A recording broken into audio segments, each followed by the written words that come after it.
Vermeil has them back on the winning track. For this man, however, today's game could be his last as an NFL coach, and that is Ray Perkins of the Giants. That's right, Brent. Ray Perkins will be leaving the Giants after the season to replace Bear Bryant at the University of Alabama. Some of the Giants believe that decision has had an unfortunate effect on the team's performance and playoff chances. I'll be looking at that story. This is it, the last chance for several NFL teams that still have a chance of making the playoffs. I'll be telling you what teams will still be alive after today and who will have to call it bye-bye until next season. Phyllis? Jimmy, I don't know how you feel about San Francisco, but I can tell you one thing. The defending Super Bowl champs have their confidence back. One reason they expect to win today and make the playoffs is because of the way the NFL's leading receiver, Dwight Clark, has been playing. I talked to Dwight this week. We'll have that story and lots more on the NFL Today.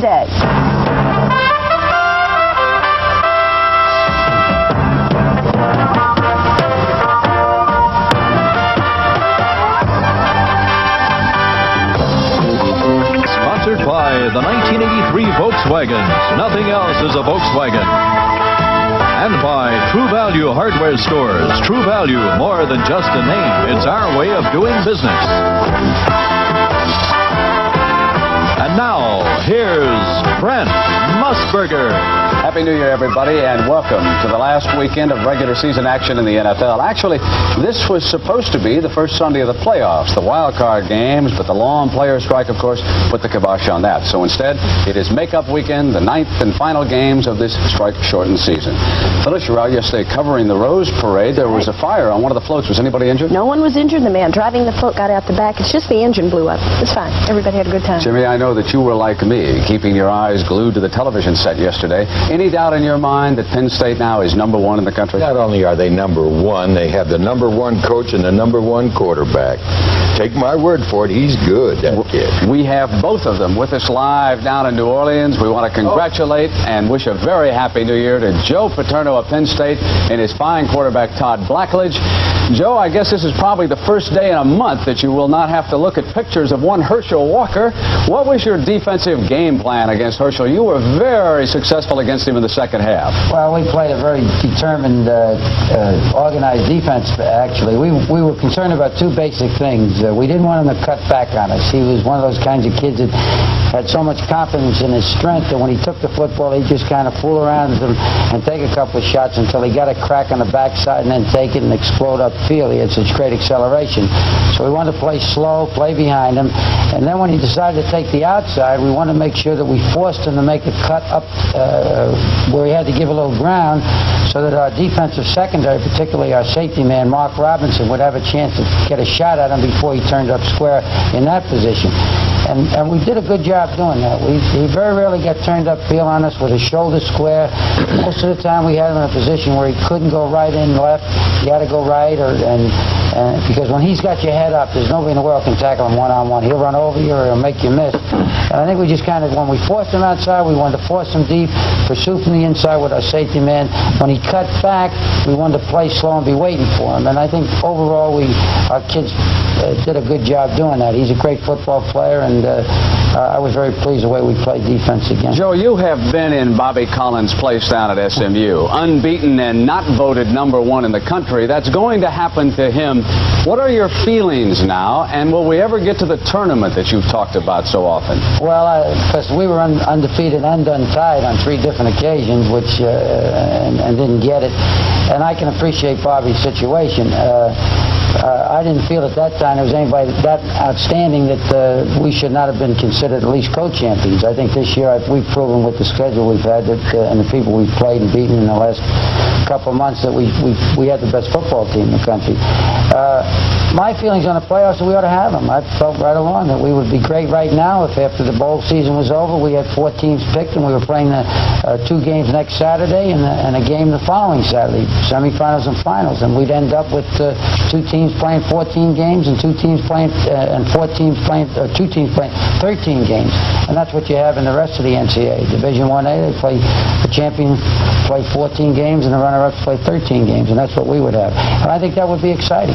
Joe, let's switch over to your fine quarterback, Todd Blackledge. And Todd, of course, you said last week down in New Orleans that you would go professional if you were drafted in the first 2 rounds. I assumed you were talking about the NFL. What about the United States Football League and the prospects that they'll come after you in the spring? Well, that's definitely a possibility this year. It's something new for everybody who's coming out and entering the draft this year. But my goals, my aspirations have been to play in the NFL. That's what I would like to do. And I would like to be a first-round draft pick in the NFL. I'm just going to have to sit back and check some things out and to view some things and see where I stand with the people in the NFL, and also give some consideration to the USFL if they're talking the kind of money that possibly a first or second round draft in the NFL would be talking. So there's a lot of intangibles that I want to look at, and I'm going to do that in the next couple weeks. All right, Todd and Joe, congratulations. Job well done. Thanks a lot, and Happy New Year to you fellas. All right. Now for the showdown in the National Football League, and what a wild and crazy shootout we have for you today. 10 teams will be scrambling for the 4 remaining spots in the Sweet 16 playoff jamboree. So let's take a look at what you should be watching for this afternoon.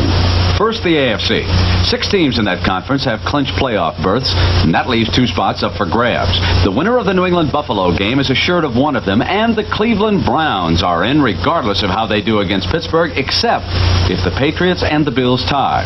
The AFC, easy routine arithmetic. Let's move on to the higher calculus of the NFC.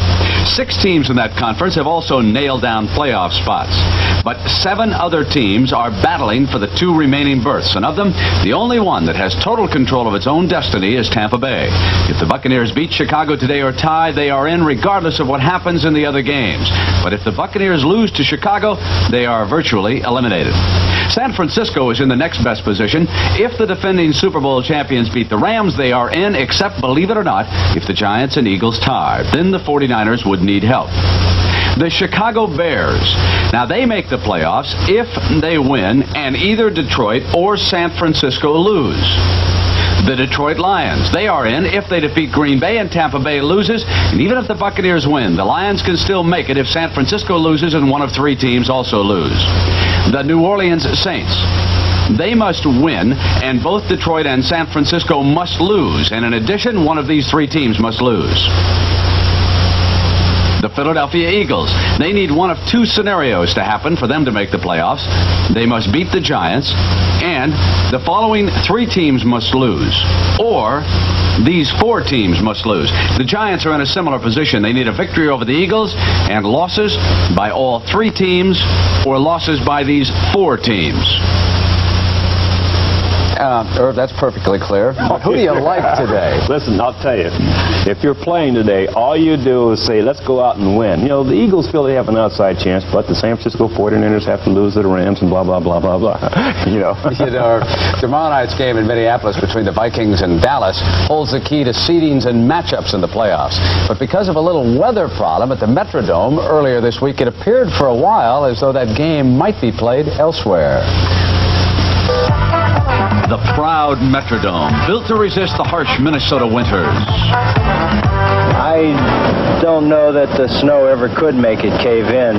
But Mother Nature did score a victory over the Engineers a year ago. Then last week, it did it again. A snow removal effort caused it to deflate. A new roof, however, is being installed today, and they should be able to play Dallas tomorrow night. Unless, of course, it snows again in the Twin Cities tomorrow. The NFL Today will continue on CBS in just a moment.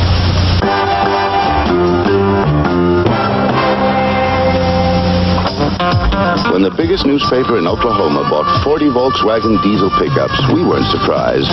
It has a tough double-wall bed, it's the best mileage pickup in America, and no matter what the weather, these pickups crisscross Oklahoma, hauling up to half a ton of newspapers every day. So, if you ask the folks at the Daily Oklahoman about Volkswagen, they'll probably say what we've been telling you for 25 years. Volkswagen delivers. Enhance any table setting with gleaming flatware from Imperial International. A complete 37-piece service for 8 is now specially priced at just $12.88 as True Value Hardware Store's January bargain of the month. This stainless steel flatware set includes 8 4-piece place settings plus 5 serving pieces in your choice of 2 patterns. So hurry in and get the 37-piece set for just $12.88 while supplies last at participating True Value Hardware Stores. The Florida Keys and Milwaukee, Wisconsin are a whole country apart. But to these guys, they both mean something great. The Keys mean stone crab, big and fresh. And Milwaukee means beer, cold, crisp, old Milwaukee. And the smooth, golden light taste of old Milwaukee Light. And man, what they made of food like this. And old Milwaukee. And old Milwaukee Light. Tastes as great as its name. It doesn't get any better than this.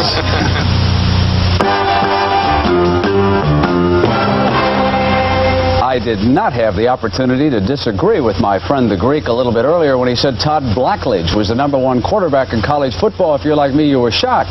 What about John Elway?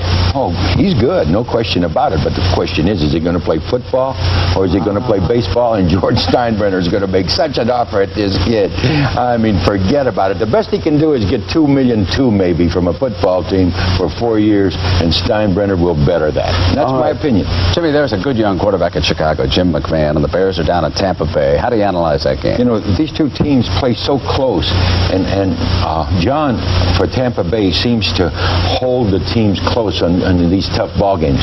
But I think this is going to be an open ball game, and Williams will outpass McMahon. All right, there's a grudge match going on in Philadelphia today. The Giants and the Eagles. I know the Eagles have more incentive than the Giants do for this game. I think the Giants have thrown it in. Now, maybe I'm wrong about that. It'll be a tough ball game, but I think the Eagles will win it. In fact, the Eagles will win it. Perhaps the two most underrated teams in the NFC square off. St. Louis and Washington. The Redskins still do not get the credit due them for the tremendous season they've had. But Mosley and Theismann do. Tell you, this is a real tough ball game. And you talk about two teams playing defense, these two teams know how to do it. You know, we've been very good with the Redskins this year. I'm going to tell you one thing. You're not going to believe this. St. Louis is going to beat them today. All right, Jimmy. If you say so, I'll believe it. Our big doubleheader game, of course. At least we thought it was going to be big. The Rams have thrown it in, taken on the 49ers, and the 49ers need a win to get back to the playoffs. Hey, the Rams offensively have been super. Really, they have. I mean, you know, 500 yards last week passing against the Bears. The 49ers are coming on a little bit right now. Wendell Tyler is hurt for the Rams. We have to go with the 49ers because they seem to be more disciplined. Jimmy, you mentioned Ray Perkins of the Giants. We're going to take a look at him when the NFL Today continues on CBS in just a moment.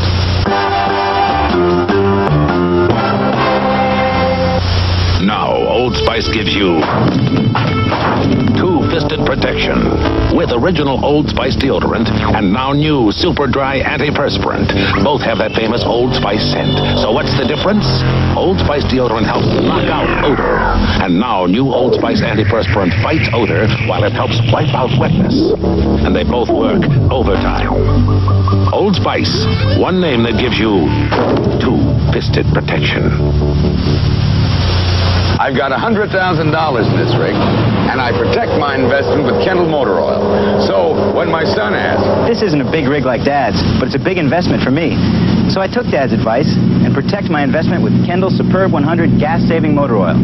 Its special friction fighters keep my car running smooth and help save gas. You don't have to have a lifetime of experience to have confidence in Kendall. Just a smart dad. Protect your investment with Kendall Confidence. A lot of people get all confused about Campbell's Chunky. Take this chunky vegetable beef. On the one hand, it's a soup, so a guy can eat it with a spoon. On the other hand, it's got all these chunks of beef and potatoes and vegetables a guy is able to eat with the fork. So is it a soup or is it a meal? Let Joey solve this. Chunky is the soup that eats like a meal. Chunky vegetable beef. It's the soup that eats like a meal.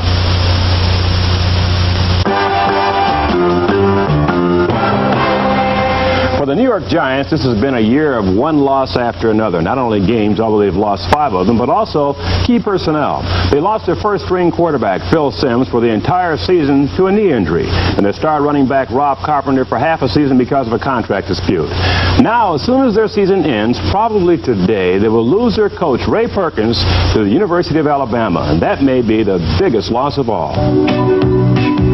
On December 11th, Ray Perkins' Giants were in the process of whipping the Philadelphia Eagles. It would be their 3rd straight win, and a playoff berth seemed all but assured. For Coach Ray Perkins and his Giants, nothing on the field seemed likely to stop their momentum. But events off the field may have contributed to stopping the Giants' playoff drive right in its tracks. There comes a time in every profession when you need to hang it up. And that time has come for me as head football coach at the University of Alabama. I will be leaving the New York Giants, going to the University of Alabama as head football coach. The Giants named Bill Parcells, the defensive coordinator, as a replacement for Perkins after the 1982 season. In the 2 weeks following Perkins' announcement, the Giants lost twice. In both cases, the team lost in the last minute of the game. Was the decision to leave enough of a distraction to cost the Giants a possible playoff berth? Touchdown! I think it was a distraction to me. I think it was a distraction to our coaching staff and certainly to our players. I really question whether it had enough to actually be the deciding factor of whether we won or lost those 2 games. If he was, still a head coach around here for next year coming up, I think that we would have won the last 2 games because the guys would have probably put out a little extra effort. But right now, they're not putting out as much effort as they should put out. Does having a lame duck head coach and the heir apparent on the same sideline cause problems? It's a little bit of a funny feeling. You're head coach of a team, but yet you're not really the head coach. I know that Bill is evaluating different type things than he was before. I've certainly tried to restrict my role to just what it is at this point, and that's an assistant coach. A football team relies on a head coach for leadership and inspiration. The day after the last-second loss to Washington, and while his present team was working out at Giant Stadium, Ray Perkins visited his future team in Alabama. I did miss a meeting with our players on Monday afternoon, which is just a normal meeting to bring them in and work them out a little bit on Monday afternoon. But as far as taking anything away from my job here, no, I don't think it did at all. I was somewhat bewildered by his exodus, I guess you could say, down to Alabama. Being selfish, I would like to have seen him here after the loss to Washington. Besides preparing for today's Eagles game, there have been other demands on Ray Perkins' time. Time to tape the Ray Perkins Show, and time to watch Alabama play in the Liberty Bowl.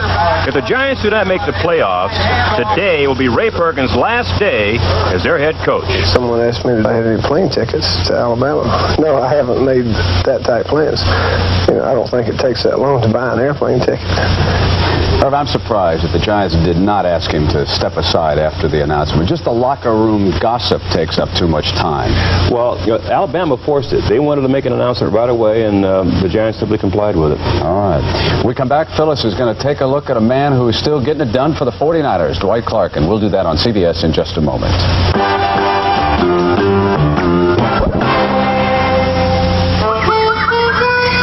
A bit.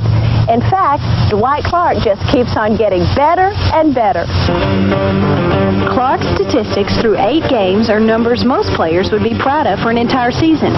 But the 49ers rushing attack in the league. So while Clark is making the big plays, his body is paying the price.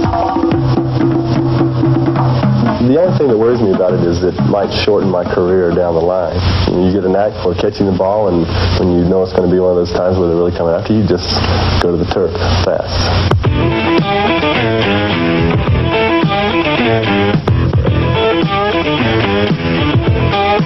Clark has a reputation for having a good time off the field, too.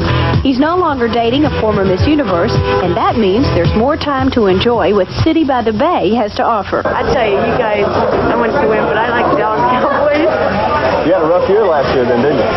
Oh, no, I did. I lost a lot of money when the 49ers played the Cowboys. Did you lose a lot of money? I made a lot.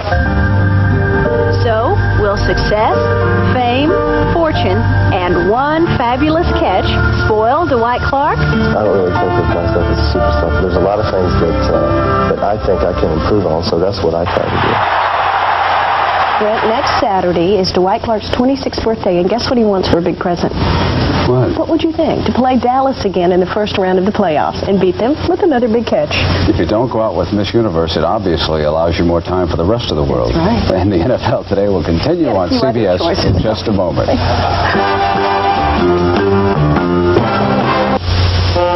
The German engineering in our fuel-injected Jetta is absolutely obvious in every single detail, especially this one.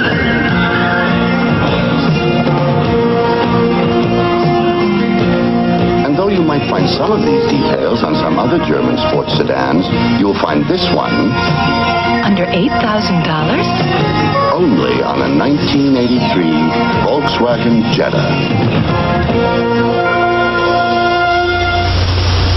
We're throwing a beer party here in New York.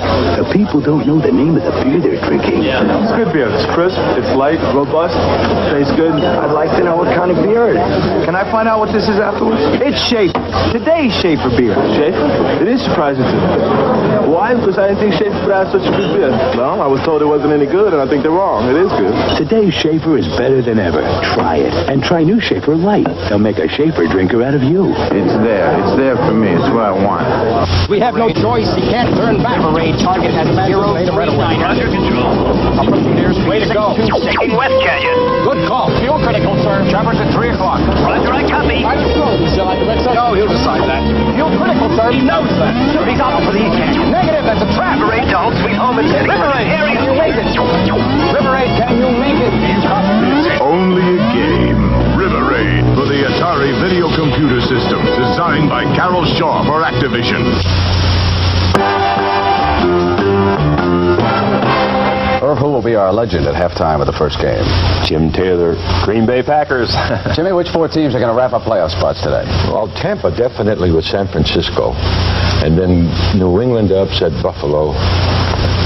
And finally, Cleveland to be the other team. Well, Cleveland has to get in, unless they play a tie. And, boy, there sure would be a lot of problems. All right. Phyllis, we want to remind everybody that this is doubleheader day, and we're going to fill the air with footballs in that Los Angeles-San Francisco game. Good game. Sit back and enjoy the NFL Today on CBS.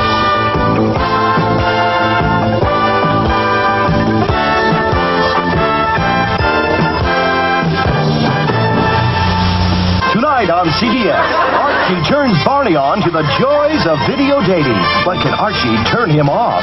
This is a nightmare. And has Gloria found the perfect man? You're married? Then, Louise Jefferson goes up the river. The walls are closing in on me. And on One Day at a Time, Sam has a brilliant idea. I would love to hear your terrific idea. Marry me. Then on Trapper John, is Gonzo's friend dying or faking it for money? The man is committing fraud. Great moments tonight. This is CBS. A good job after graduation is often hard to find. But the Andover business graduate stands a head above. Why? Because today, job placement is just as important as earning a degree. And Andover College, in addition to offering associate degrees in business, also offers assistance in job placement. Added up, quality education with a bonus of job placement assistance. Explore it at Andover College. Contact them today. The night janitor cleaning an empty broadcast booth eyes the microphone. A fantasy forms. It's the rock and roll lady with you on the blimp. I like it. WBLM is a remarkable radio station.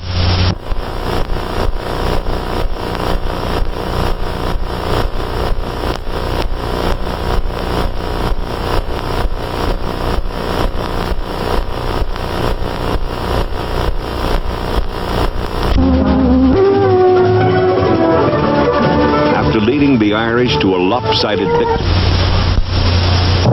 How things have changed. December the 27th, 1981. Last year's wild card playoff between the Giants and the Eagles. Scott Bruner is the Giant quarterback. Rob Carpenter is the fullback. They're both back today in the same spot. But it was on defense that both teams excelled last year, and the Giants were led by their sensational rookie Lawrence Taylor. Eagle coach Dick Vermeil says Taylor is the best defensive player in pro football.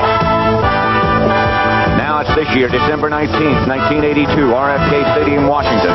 The Giant record is 3-3, and they seem playoff bound. But with the Giants leading 14-12, Mark Mosley's record-breaking field goal lifts the Redskins over the Giants on the last play of the game. Then last week in St. Louis, again the end of the game. Giants leading 21-17. On the Cardinals' last possession, quarterback Neil Lomax hit Roy Green, and the Giant record drops to 3-5. Meanwhile, the Eagles' record is 3-5 also, and they're on the rise. They've won their last two. Last week in Dallas, the Eagles beat the Cowboys 24-20. As Ron Jaworski hit Harold Carmichael for the clincher from 19 yards out. So today, with both teams with faint playoff hopes still alive, it's the Giants and the Eagles in the regular season finale.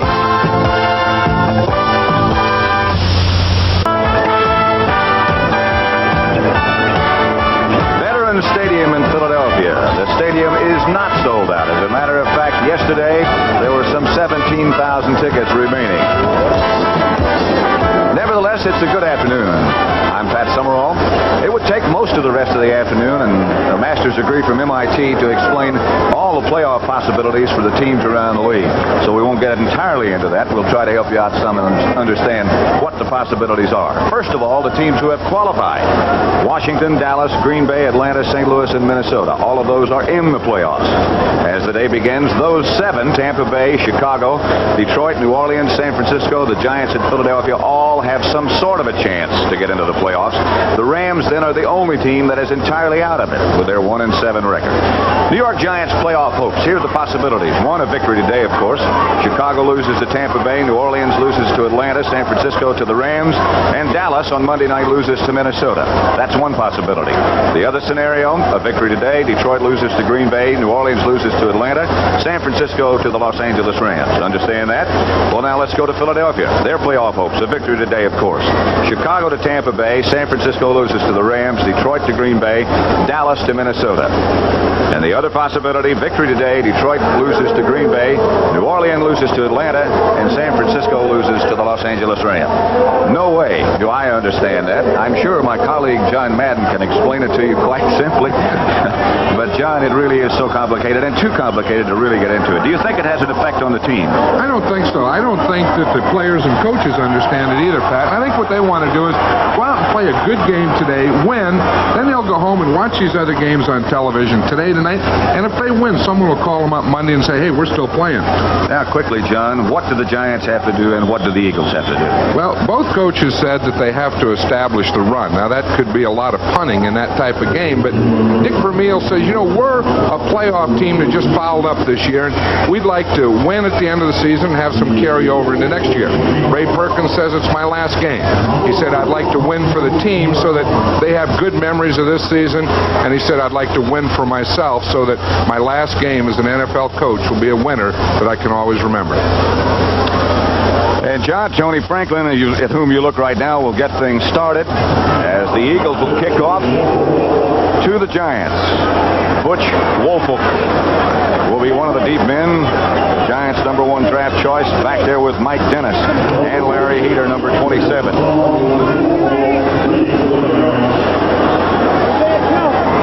Barefooted Tony Franklin will start it. There are a lot of empty seats at Veterans Stadium. The Eagle record is 3-5. The Giants are 3-5. Both teams once again have slim playoff hopes. Franklin hangs it high. It'll be Wolfolk at the 8. Swings it to his left. Penalty marker goes down on the opening kickoff, and it'll probably be some sort of an illegal block. Louis Giamona made the stop. The referee is Red Cashin, and he'll let us know what happened in just a minute. We see Louis Giamona there. We just saw him there. He tore a bicep muscle last week on the opening kickoff. Played the entire game with it. Has a swollen right arm. They were saying yesterday that it looked like somebody had poured a bottle of red wine. Illegal block during the run back. Number 37 by the receivers. It's 1st and 10. 1st and 10 for the They start right where Woolfolk received the kickoff at the 8-yard line. No score, of course. First play from scrimmage. Scott Bruner, the quarterback. One running back is Rob Carpenter. 2 tight ends for the Giants. Bruner on first down throws outside to Mulledy. About a 4-yard pickup to about the 12, 11, 3 yards. Bernard Wilson knocked him out of bounds. One of the things Ray Perkins was saying last night is they want to go 2 tight ends, 2 wide receivers, 1 back in the backfield as a passing formation. He said when we want to run, we'll have 2 backs in the backfield. He says that 2 tight end formation makes the Eagles do some things they don't like to do on defense. Now there are 2 men in the backfield, Woolfolk and Carpenter. So according to what John Madden said, that should be a run. Carpenter on the draw, straight ahead. Outside the 15, about the 17. Dennis Harrison was the first man to hit him. Let's look at the Eagle defense. They play a 3-4, 3 down linemen, Harrison, Clark, and Carl Harrison. The linebackers, John Bunting, Jerry Robinson, Frank LeMaster, and Reggie Wilkes. And the secondary, Roynell Young, Herman Edwards, Randy Logan, and Bernard Wilson. Third down, looks like about a foot. Scott Bruner's year in 1982, he had his best day last week against St. Louis with 29 completions, 2 touchdowns, 2 running backs, Woolfolk and Carpenter. Mulledy is flanked to the right. They go with Carpenter. Carpenter lunges outside the 21st down. Jerry Robinson on the tackle. I'd imagine that after the long holdout and the strike and all the interruptions, that Carpenter just right now is about reaching playing condition. That was the thing. You know, the big thing with Carpenter, of course, he held out until after the strike. The big thing is he missed training camp. I'll tell you, it takes a lot of making up to do to make up for a missed training camp. No matter how hard you work out individually or on your own, you just can't get it done. That's Eddings in motion. Bruner back to throw. Mulledy picked up about 7 yards, tripped by Jerry Robinson.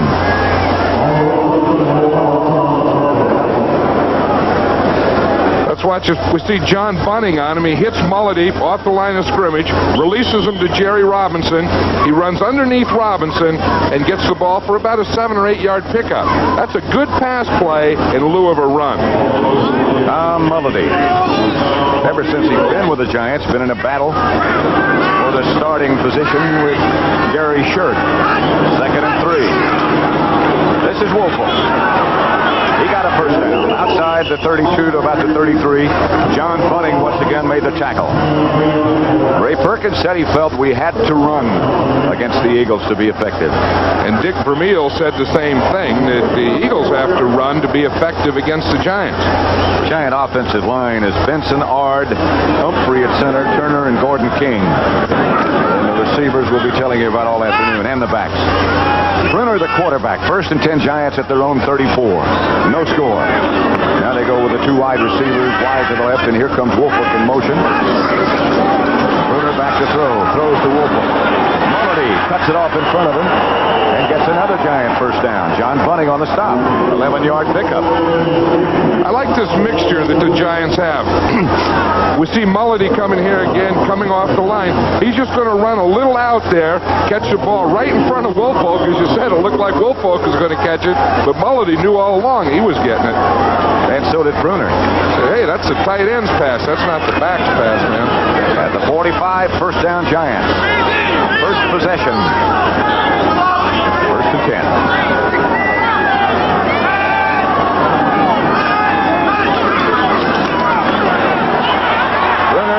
Protection, fires to Eddings, complete. At the Eagle 37, Bernard Wilson, the nearest defender. What a good throw and a good catch, 18-yard pickup. Of course, Eddings is a rookie, starting his first game today. We see he's working against the zone, off the line. He's going to run it in. He's behind the linebackers, in front of the secondary. Bruner sees him, lays it out there for him. A fine catch. Let's watch the rookie. Here's number 59, Humphrey. He's the only rookie starting center in the league. I'll tell you, he does a pretty good job. Look at that, in the pit. Boom, boom, whack. He does do a good job. 1st and 10. Woolfolk swings out in motion again. Bruner with all kinds of time did that on purpose. Threw it out of bounds. Eddings was the nearest Giant. Bruner did the wise thing. He did, and that's a good time to do it. On first down, you have 1st and 10. That's a good reason to throw on first down is that you don't have to force anything. The worst thing that happens, you throw it out of bounds, and you tee it up for second down. I like the way the Giants are starting, though. They're not starting that conservative run, long yardage pass, and then have to punt. Great mixture on this drive.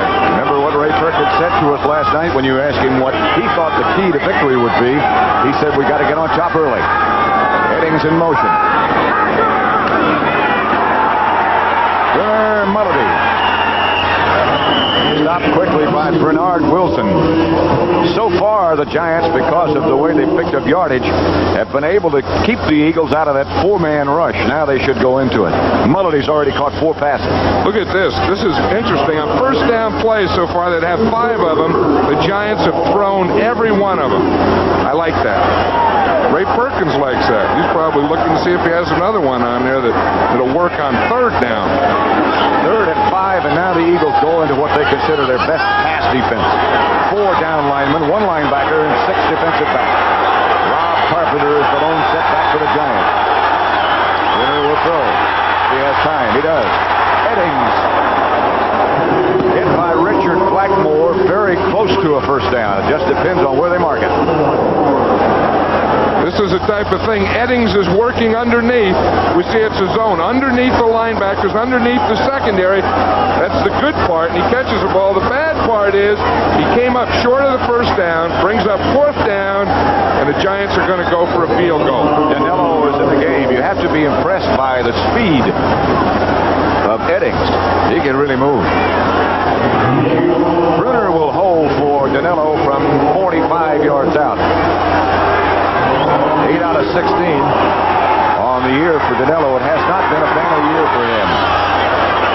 That one will help. That has plenty of room to spare from 45 yards out. Danilo puts the Giants up early. That's his longest field goal of the year. So, with 8:56 left to play in the first quarter, Ray Perkins' Giants lead 3-0. Giants lead the Eagles 3-0 with 8:56 left to play in the first quarter. Joe Danilo will kick off, and back deep for the Eagles, Melvin Hoover. And that's Wally Henry, number 89. Hoover is 85. Wally Henry has been serving that function for Philadelphia for the last few years. Very well. There's Melvin Hoover, number 85. The other returner. Probably like for him to handle it. A pop-up. Danilo gets the ball over down to the Eagle 20. Hoover jumps up, and he's lucky to come up with the ball. Beasley Reese down quickly. That almost turned into disaster for Philadelphia. An unintentional onside kick. Here's the Eagle offense. Jaworski and Montgomery and Harris, the 3 backs, and Carmichael and Ron Smith, the wide receiver. Up front, Spagnola, Walters, Kenny Morris, Ron Baker, and Frank Giddens, number 79. Remember that name. He did a whale of a job last week against Too Tall Jones down in Dallas. He's 6'8" and 300 pounds. That'll fill up a uniform for you. In fact, that'll fill up one side of the line of scrimmage for you. And didn't he do a good job last week? He sure did. Took him short, right on the line of scrimmage. 2 tight ends for the Eagles, Vito Cav and John Spagnola. This is Spagnola in motion. Handoff is to Leroy Harris. Faced by Terry Jackson. Faced by Lawrence Taylor and knocked out of bounds by Taylor.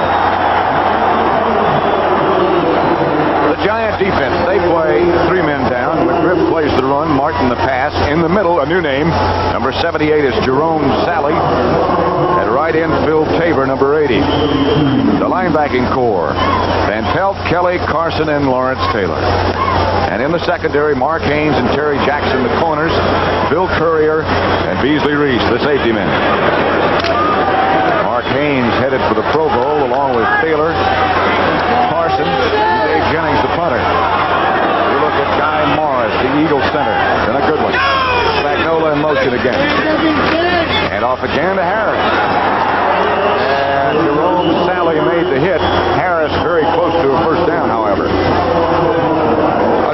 did a good job on that play is Lawrence Taylor right there. He stayed at home.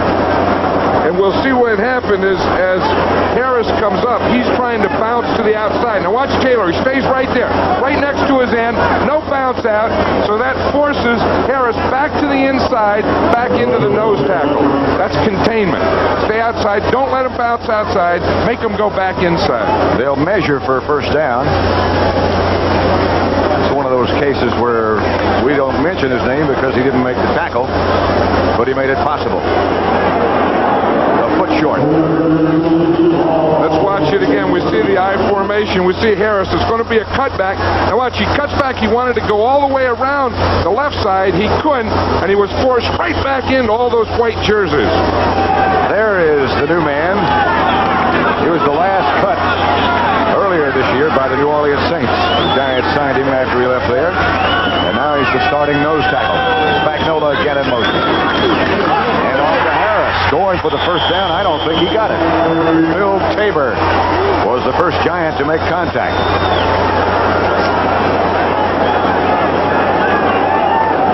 I'll tell you, this is a spot. This will be an interesting spot here, how they decide where that ball is, but I don't think he made it either. Oh, they brought it back. He lost yardage on that play. Sure did.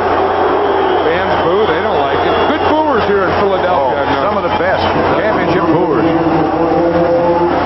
Watch it from here. You see Tabor close it down right down the line of scrimmage with Taylor. You see Lawrence Taylor came down there, just grabbed him with the right arm and said, "That's enough, Leroy Harris." Max Runeker back to punt for Philadelphia, and Leon Bright deep for the Giants. There's Leon. In the first game between these two teams, he just killed the Eagles with punt returns. At his best day ever. Good kick by Runeker. Bright takes it at the 18.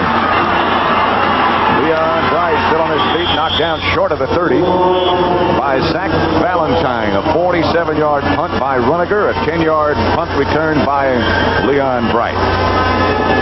Slater is injured for the Eagles. The Giants 3, Philadelphia nothing. 7:28 left first quarter.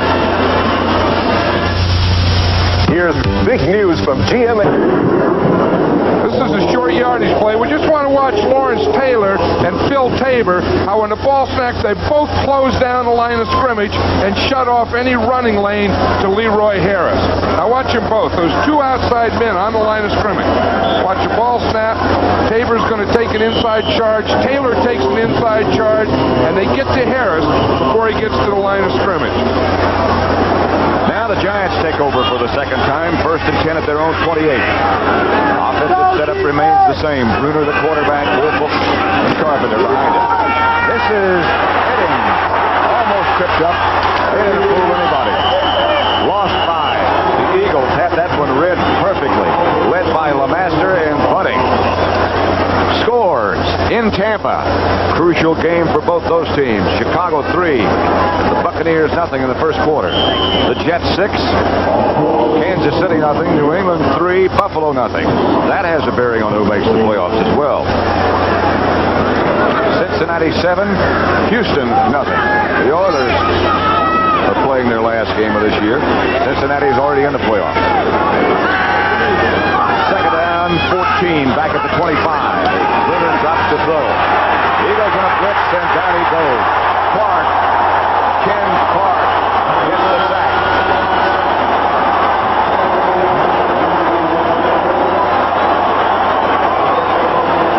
Philadelphia second in sacks with 29. Let's watch it from the end zone. Ken Clark starts over the center. Watch, he's right there. He's going to work to his right around the end. The center and guard didn't get back to the outside, and he came from Bruner's blind side or back side. Good quick move by Ken Clark. Third down and 24. Giants backed up down to their 15-yard line. Bruner gets on a draw to Wolf Hook, and he loses more yards. And a penalty marker goes down. Greg Brown was the first man to make contact as the Eagles have the Giants going in the wrong direction. Right direction for Philadelphia. I think there's a penalty on that. In fact, I think it's against the Eagles. So that may give the Giants one more play before they have to punt it. You saw the defensive rankings. Both teams were up high. They were 1-3 last year in the NFL in defensive standings. And now things have collapsed. Offsides, lining up in the neutral zone. Number 98 on the defense. Still third down. Greg Brown, the man who made the tackle, is the man who lined up offside. See, if you line up there, then that's not encroachment. I think encroachment is when you don't line up there, you jump in there. I don't know. That's right. From the shotgun. Missler is in motion. Gunner looking, and throwing intended for John Missler. Over his head, and we'll take a look at Dave Jennings, the Giant punter and the Pro Bowler.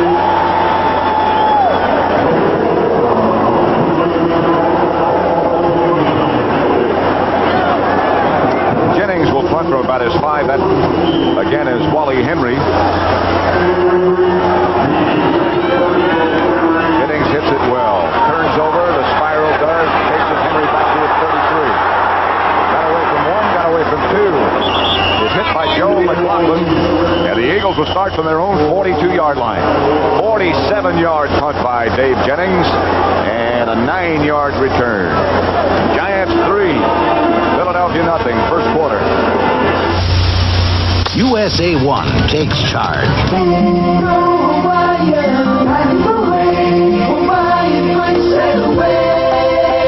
Nothing tastes like Hawaiian Punch.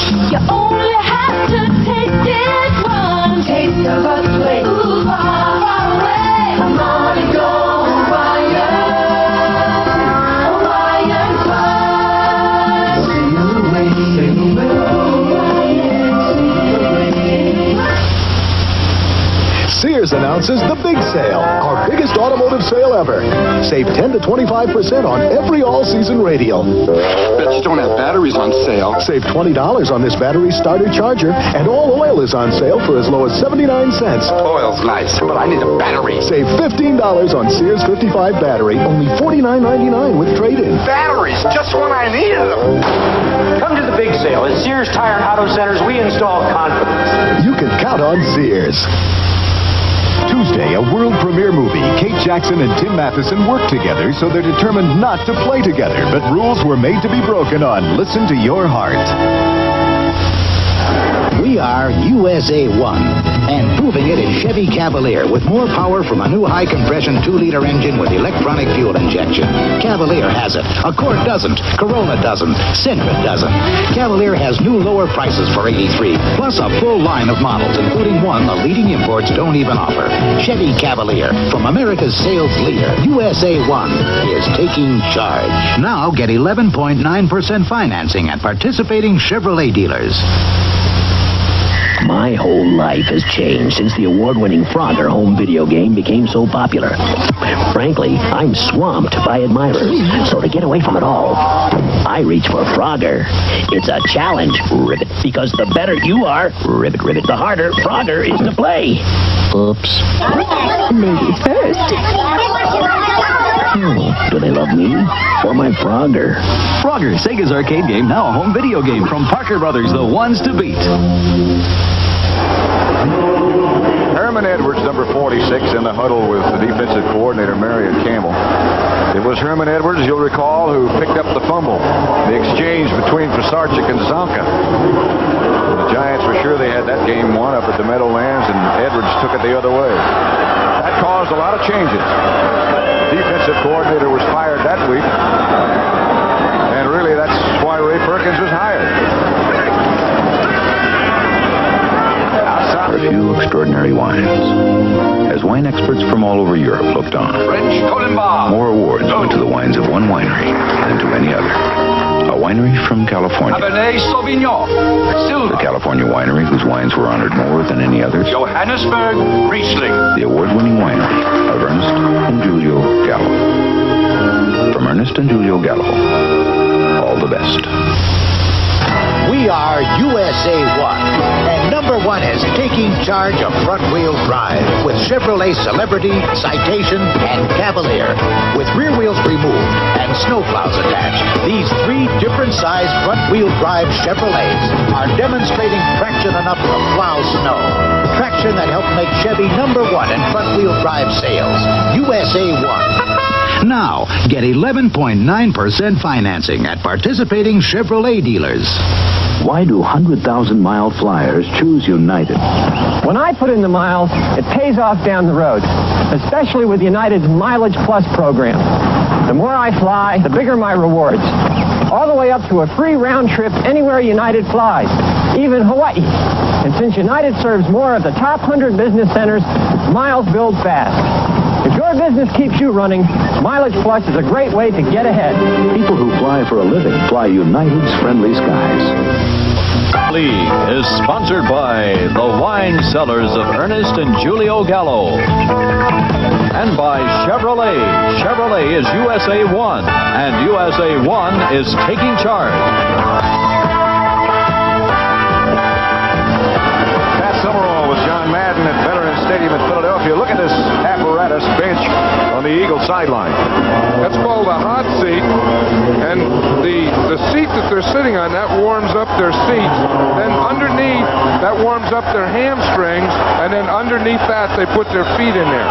They're on their own up above. Now, there's a bench without a hot seat. No one was sitting there. Nobody home. No one home. Second down, 9. Jaworski fakes to Montgomery.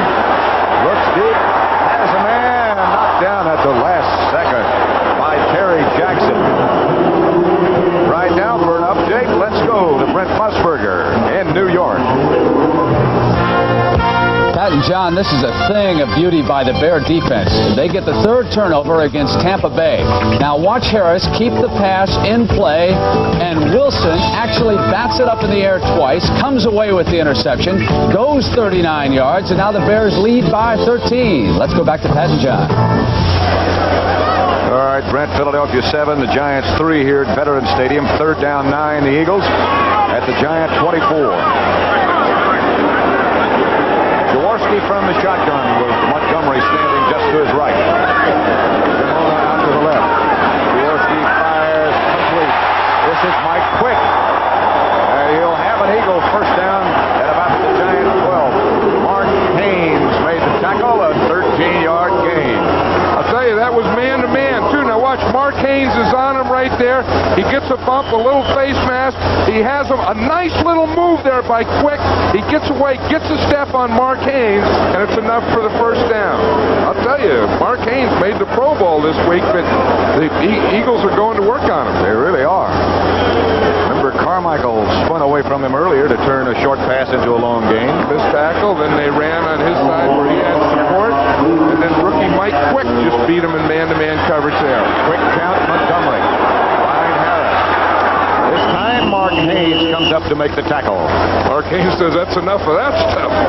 Washington 14, St. Louis nothing. Those amazing Redskins. Kansas City 7, the Jets 6. Jets, of course, already in the playoffs. Kansas City out of the picture. New England 3, Buffalo nothing. Second quarter. Cincinnati 14, Houston 10, Pittsburgh 7, Cleveland nothing. Playoff teams involved there, of course. Second quarter score, 2nd and 12. Jaworski licking his fingers. They'll probably put it up. Montgomery's the lone setback. Spagnuolo swings in motion. Looking in the corner. Intended for Ron Smith. Pass interference is going to be called. And the Eagles will move it. Mark Haynes, Terry Jackson, I beg your pardon, back there with him, number 24.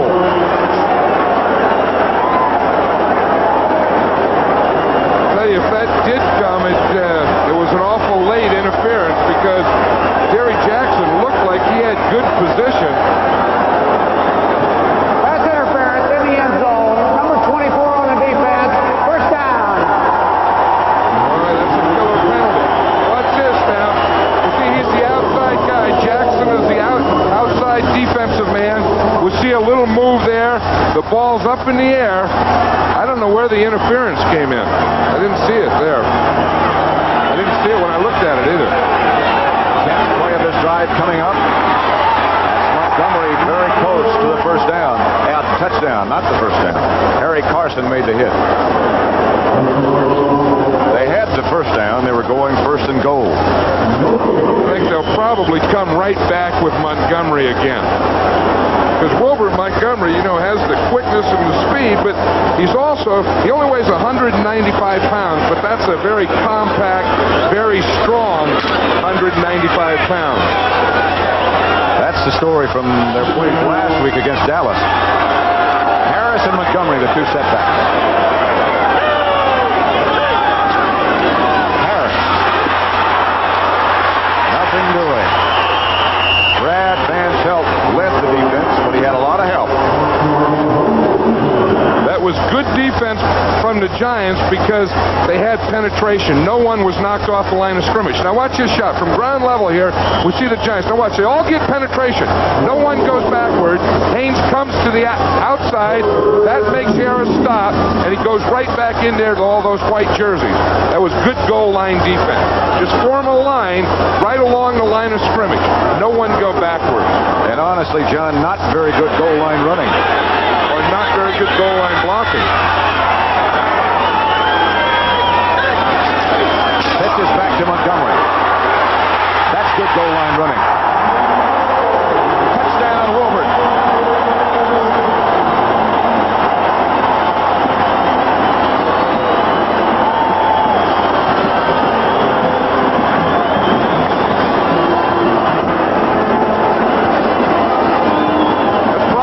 They should have done the play before that. Just give it to Montgomery. Here we see Spagnola. He's coming in motion. He'll be the lead blocker right there on Courier. Nice block. And then Montgomery just follows Harris into the end zone. He doesn't need a lot of blocking down there. He's so strong that when he gets square and feels that end zone, he's going to get it in. John Shira holding for Tony Franklin. Try to make it 14-3, and he does. 47 yards, 12 plays. The Eagles kept the ball 6 minutes and 7 seconds. So with 11:43 left second quarter, it's the Eagles 14, the Giants 3. Spoon, fork. Spoon, fork. Oh, look.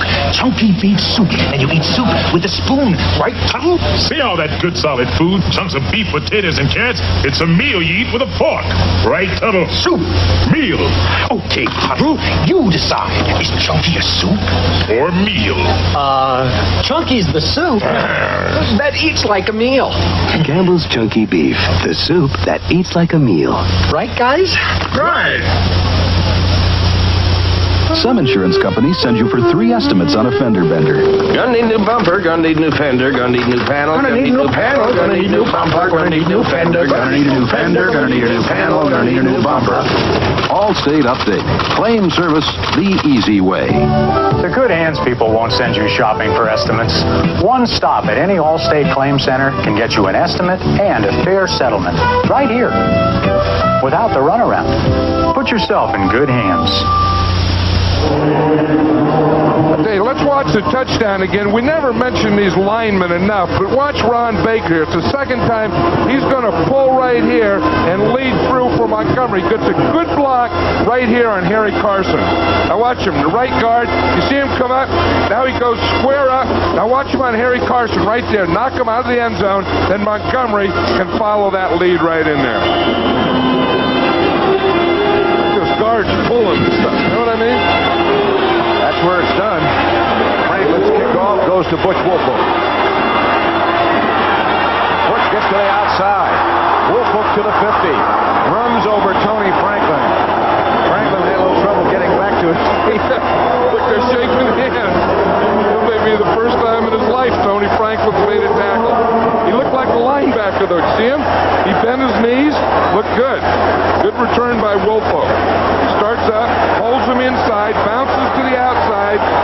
Right there, there's a miss. Now watch here. Franklin, bend your knees. That's it. Head down. You get a little backward somersault. Nice, but he bent those knees. See that? Good technique. There's a penalty against the Giants, of course. Right. That happens all the time on kick returns. Holding during the run back. Number 52 of the receivers. First down at 10.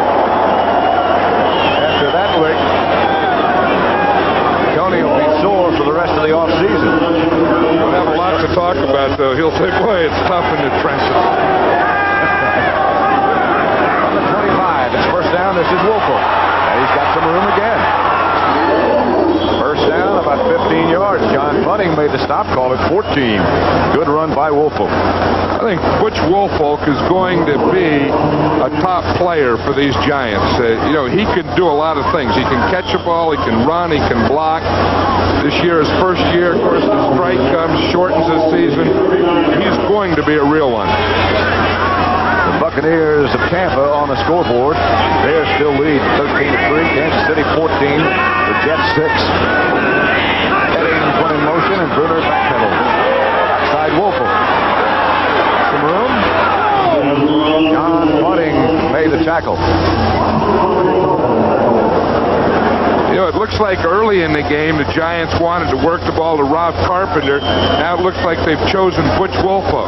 Had a good kickoff return, a nice run. Now they're showing him throwing him a screen pass out here, try and get him in the open field and break him loose. Because of the position he played, tailback at Michigan, the Giants, I think, had some doubts about what kind of receiver he would be. He's turned into be a good one.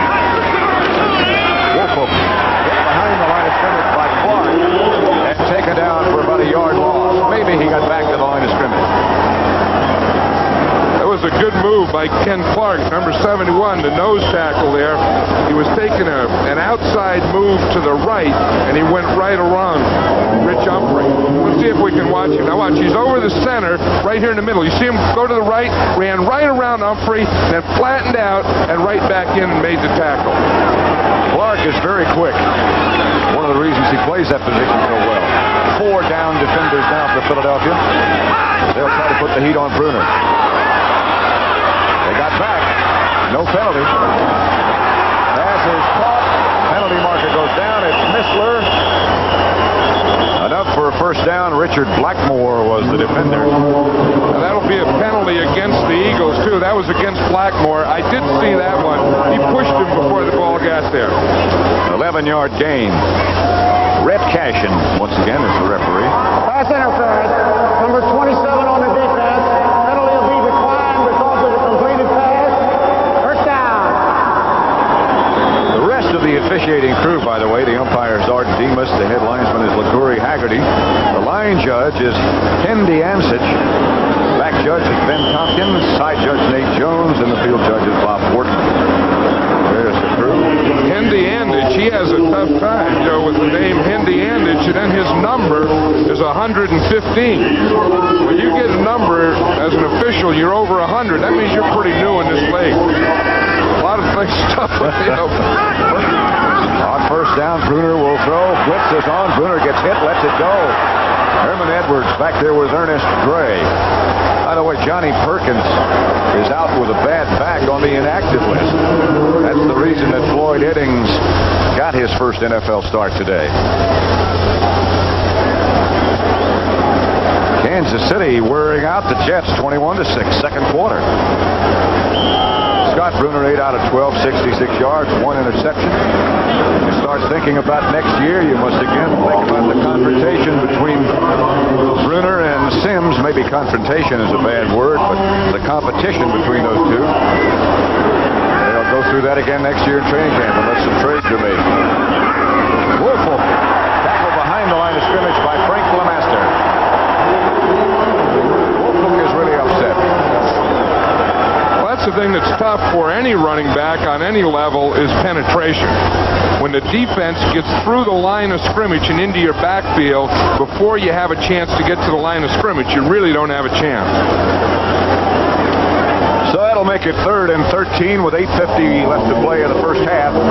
The Eagles leading the Giants 14-3. Shotgun. They were saying that Humphrey was having trouble with the snaps in the shotgun formation. He did his last one. Fired one over Bruner's head last week, and that one he took with one hand. Steps up, pocket, throws, and has it. Eagles 28, Giants first down. Bernard Wilson, 20-yard pickup. We'll see Eddings out here. He's going to run it in. You see, he starts up right there. Now he comes to the inside, man-to-man, under control. Good throw by Bruner. He can move. And when you know a guy can move, that corner, Roynell Young was on him there, always gives him a little cushion. He's always back a little. Scott Bruner's 2 for 3 from the shotgun. Giants on a quick count, give to Wolford. He cuts back against the grain. Gets inside the 25, about the 24. Knocked backwards. John Bunting made the stop. Cincinnati and Houston, 14-13, second quarter. I'm sorry, John. He was looking for me yesterday. I guess last week against Dallas, I had said somewhere that he had a face mask penalty and it wasn't him. We were in the locker room yesterday. He was trying to find me. That's why I left. I was going to say you shouldn't be too hard to find. I didn't want any confrontations in the locker room. No room to run. Jennings was in motion.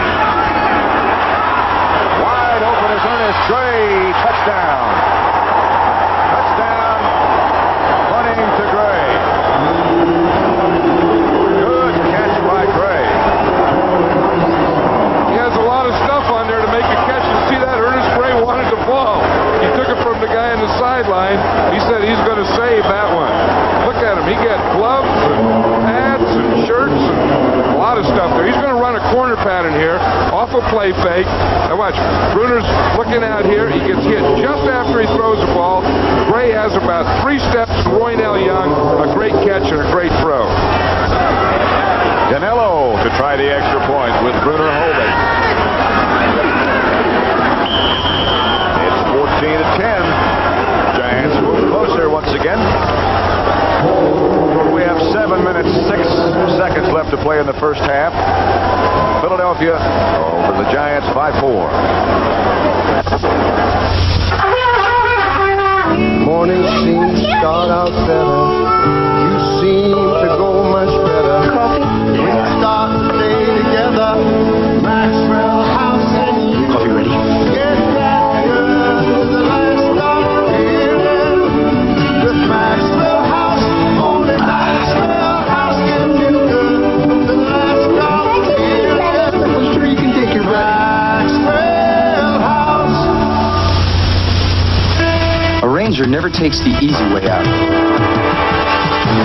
You're reaching deep inside you for things you never know.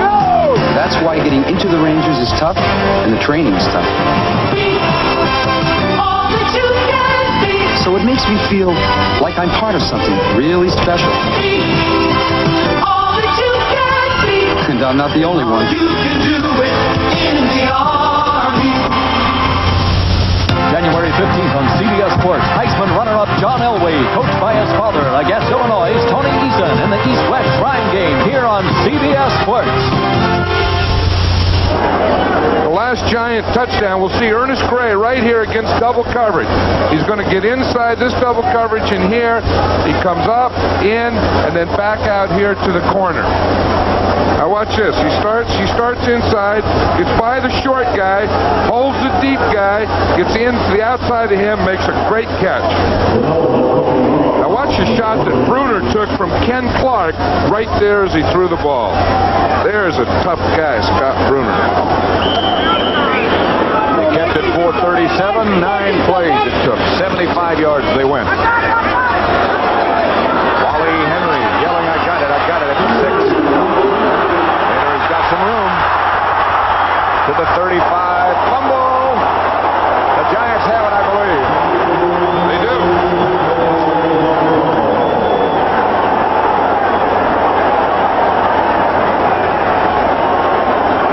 A lot of bodies in their feet. A lot of scuffling going on. Giants do have it.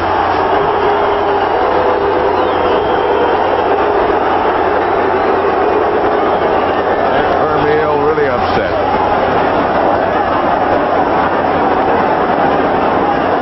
Watch it again. We see right there. Now watch here, just before he goes down. See the ball pop out there? Now watch, the ball's on the ground. That'll pop out again right there.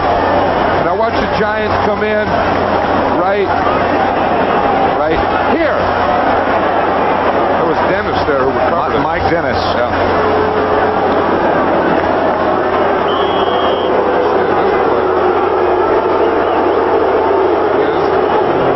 It's out. Fumble again.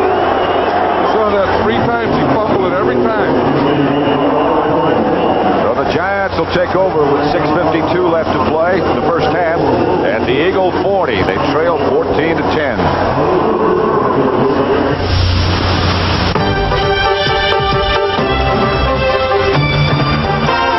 There's a lot you can have with a new Subaru station wagon, like great mileage, front-wheel drive, or on-demand four-wheel drive, power windows, tilt steering wheel, power steering. In fact, it's so packed with value that our station wagon can be a very involving experience. Subaru, inexpensive and built to stay that way. John Houseman for the investment firm of Smith Barney. Is bigger better? Smith Barney has always believed in substance over size. A nimble mind, a watchful eye, and the ability to move swiftly. In a changing environment, it's a matter of brains, not brawn. Smith Barney, they make money the old-fashioned way. They earn it. Veterans Stadium in Philadelphia. Pat Summerall with John Madden. Philadelphia 14. The Giants 10. The Giants have just recovered a fumble by Wally Henry at the Eagle 40. First and 10. Woolfolk goes in motion to the right. Bruner will throw again on first down. Going for more. Headed for Eddings. Two Eagle defenders back there with him in good shape. Bernard Wilson and Roydell Young. Scott Bruner thought that he threw a corner to the left side. He thought he would try another one. Watch as they go up. All three of them. Boom, right there. Roydell Young hits it out. Almost caught it. Bernard Wilson almost went right through his right hand. I think Eddings got hurt on that play, Pat. He just limped off the field. He had some bruised ribs coming in. He is being administered to on the far side of the field. Brenner's not 10 out of 15. One touchdown to Ernest Gray. This is Missler in motion. Woolfolk breaks a couple of tackles. Swings down inside the 35. John Bunting finally got him down. Another strong run by the rookie. He may not be a rookie much longer. So he won't be, and wait until next year. His presence will really be felt in this Giants offense. I think you know what they could use? Of course, Eddings is doing it now maybe, but they could use a good, fast, wide receiver. There's Harry Carson. He's one of the Pro Bowl Giants. He's yelling something on the sideline, from the sideline. He's yelling encouragement. Go offense, go, keep the ball. Get the first down, third down. Woolfolk in motion on 3rd and 5. Outside it goes to Woolfolk. He's got the first down and more. To about the 15, knocked out of bounds by Bernard Wilson. 19-yard game. You know, it's interesting. The Giants started out with their passing, their control passing, throwing to their tight end Mulledy. Then it looked like they switched, and now they're throwing it to Butch Woolfolk. He has his jersey tied there together. You see that? Like a... Let's watch it here. He comes right out there to the left. Maybe a little pick in there because there's no one on Woolfolk. Catches the ball straight up the field. Eddings has a problem with his ankle. We don't know whether he'll be back or not. Meantime, Missler will get a lot of playing time. Here is Woolfolk again. Cutting back inside the 15 to the 14. Rob Carpenter it was this time. No, it was Woolfolk. Sorry. Tampa Bay got another field goal from Bill Capice, and it's 13-6. And, of course, there are a lot of playoff possibilities. And one of the teams involved is the defending champion San Francisco 49ers. They need to beat the Rams to get into the playoffs. That's coming up next, preceded by the NFL Today. 2nd and 9. Missler. The motion man, Brenner. Fires over the head of Woolfolk in the end zone. Double covered by two linebackers. That guy. Wilkes was one of them, the other Frank LeMaster. Scott Bruner just took another shot as he threw that one. He did a backflip, jumped up, kind of shook himself off a little to get the cobwebs out, get those shoulders working right again. You know, you were saying before what a tough guy he is, but he doesn't look tough. He doesn't look like he ought to be a tough guy. Well, he's kind of good looking, but you know, his dad's a coach too. And I don't know if that has anything to do with it, but you were talking about Scott Bruner and Phil Simms. I like them both, but I like Scott Bruner. Simms is ready to play, we're told. There goes Ernest Gray in motion. He's not on the active list. The loft to Melody. No flags, no nothing. John Shira. An extra defensive back was back there with Melody. 4th down and 9, and on comes Danilo. That was the one that Scott Bruner wanted. You know, in that situation, the Eagles had their 6 defensive backs, and you always look for the offensive guy that's single covered. He chose the right guy, just didn't get it to him. Danilo will go from 32 yards out this time. 4 out of 6 from this range on the year. Hits that one, no doubt. The 2 he's made today, he's hit very well. No doubt about either one of them. Right down the middle and a lot of distance in both cases. 14-13 now the Eagles over the Giants with 4:52 left to play in the first half. I'm a firefighter. You get greasy, grimy. I'm shampooing 2-3 times a day. I'm kind of worried about that. I have to have a shampoo that's gentle. So I use my daughter's Johnson's baby shampoo. There's a big difference. No other shampoo has Johnson's unique formula. It combines thorough cleaning with extra gentleness. Johnson's gets my hair very clean in a very gentle way. It even makes my hair feel better. And Johnson's is gentle enough to use every day. The proof's right here. Was Gillette Foamy thick and rich enough to restrain a rushing roller coaster? No. So we improved Foamy. We made it even thicker and richer. So now is new improved Foamy thick enough and rich enough? No. But if you thought your Foamy gave you clean, close shaves, just wait till you see how much thicker and richer new improved Foamy is. New improved Foamy. We made it even thicker and richer. Next Saturday and Sunday on CBS Sports, postseason action as they battle for the NFC crown and a spot in the Super Bowl. Great regional action next weekend on CBS Sports. 4:52 left to play in the second quarter in Philadelphia. Pat Summerall here with John Madden. Don't forget that CBS Sports will be with you right through the playoffs, right through the NFC Championship game. Playoffs start next weekend. Wally Henry breaks out of the pack. Henry almost broke it. He gets out to the 39. Beasley Reese trips him up. 30-yard kickoff return by Wally Henry. It's an interesting play. The wedge starts to the right. You see the wedge? They go to the right. Henry starts there and says, hey, it doesn't look as good there. I'm going to cut away from my wedge and go right up the middle. Mark Haynes made the tackle.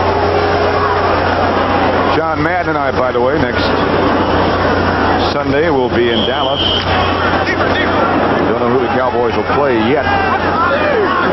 Turnover so far, the Giants won. Philadelphia won. First and 10, the Eagles at their own 39. Montgomery the lone setback.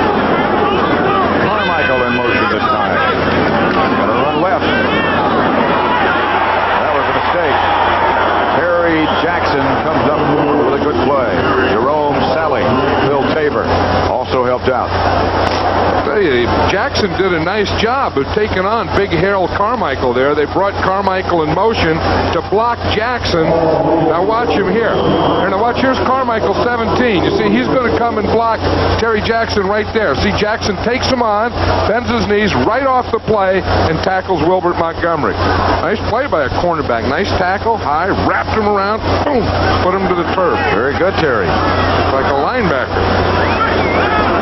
Second down, 14 from the Eagle 35, and Jaworski will have to put it up. Harrington is the fullback now. A lot of time. Here comes the pressure.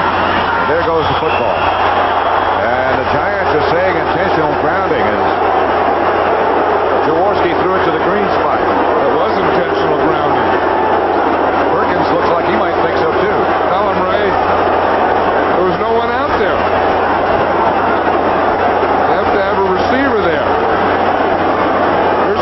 Jaworski saves. Good pass coverage by the Giant defense. He's trying to throw to the right, nothing there. Sees the rusher come, and he just throws it out there. The closest guy was the left tackle, Stan Walters, number 75. And he's not eligible. Ray had something to complain about. Jamona and Harris now the two backs. Montgomery also.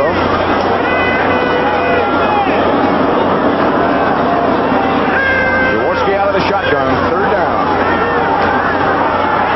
George Martin went by Jaworski. Picked off by Brian Kelly, but a penalty marker is down. Brian Kelly with the interception intended for Harold Carmichael. The Eagles are clapping their hands.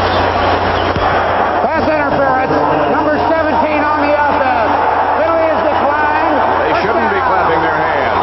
That was offensive pass interference. It was on Harold Carmichael. George Martin misses. That was a heck of an interception by Kelly. Stepped right in at the last second. Watch George Martin here coming from left. He takes it inside, a little spin job. We got a spinner, and he runs right by Jaworski. You will see the interception. Giants will take over at the Eagle 40 again. Some sad news and crucial news if you're a Redskin fan from the St. Louis-Washington game. Art Monk is out of the game with a broken right foot. That could keep him out of the playoffs, and he is a fine player.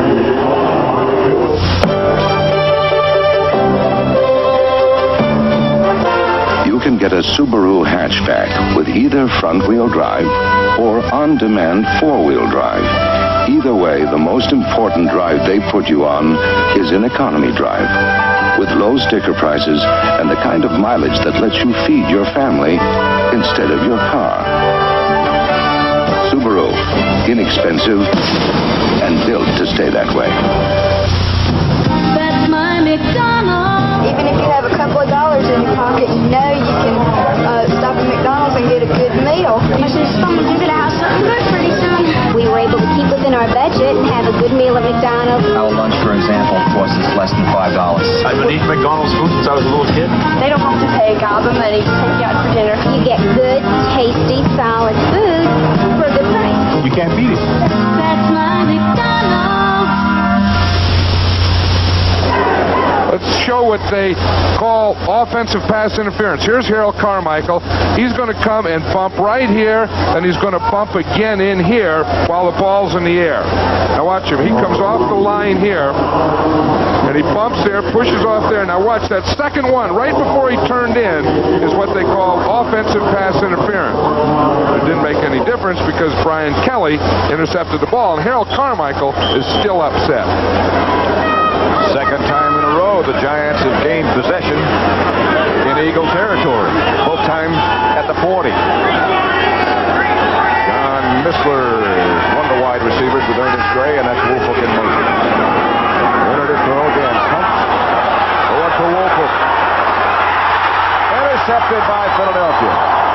Bernard Wilson came up with the interception, and he's hurt.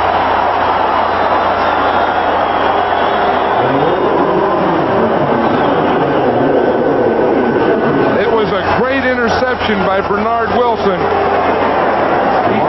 He ran about 20 yards before he gets there. Now we'll see the isolation here. We see the outside. Woolfolk going up. Now it's from the inside. There's Bernard Wilson. He came all the way from the middle of the field, jumped up, made a great interception. The other defensive back was Randy Logan. Wilson is number 22 coming off. Obviously in pretty good shape. Pretty happy about that spectacular interception. The Eagles will take over at about their half-yard line, 1st and 10. It was a great leaping interception. You know, the ground, the turf is so hard on these artificial turf fields, it looked like Bernard Wilson just kind of got the wind knocked out of himself when he hit the ground. It is especially hard where they're also used for baseball as this one is. The home of the Phillies. 1st and 10, half-yard line. Harris struggles to about the 3. Got a little bit of breathing room before he's taken down by Lawrence Taylor. Of course, what the Giant defense wants to do is they really want to press down here, not allow the Eagles to get off that goal line, make them punt from there, and they will again get good field position. Injury report on Floyd Iddings is that he will not be back for the rest of this half, at least. That means a lot of playing time for Missler.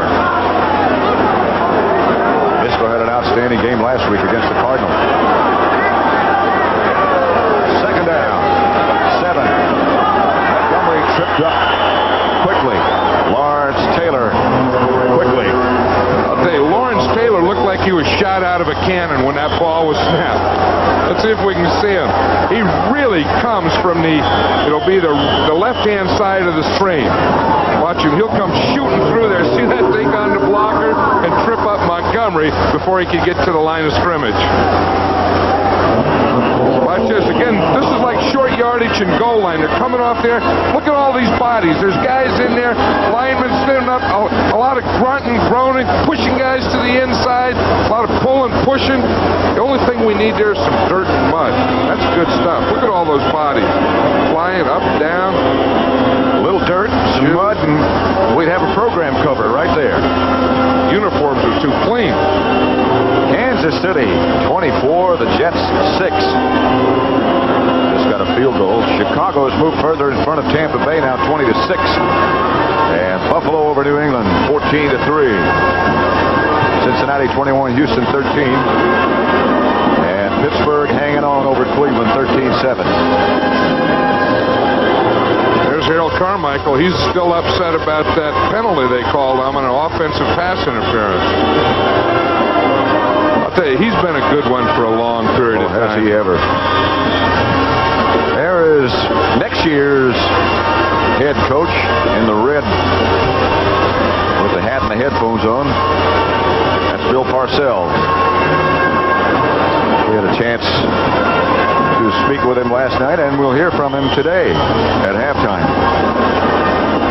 They don't give him a suite. You know, these teams always give a suite to the head coach, and of course Ray Perkins still gets a suite. Bill Parcells gets a single bed, a low floor. Correction on that Buffalo New England score. It's 13-3. Third down, 7 at the 4. Jaworski pitches back to Montgomery. Montgomery is swarmed on by that Giant defense led by Mark Haynes.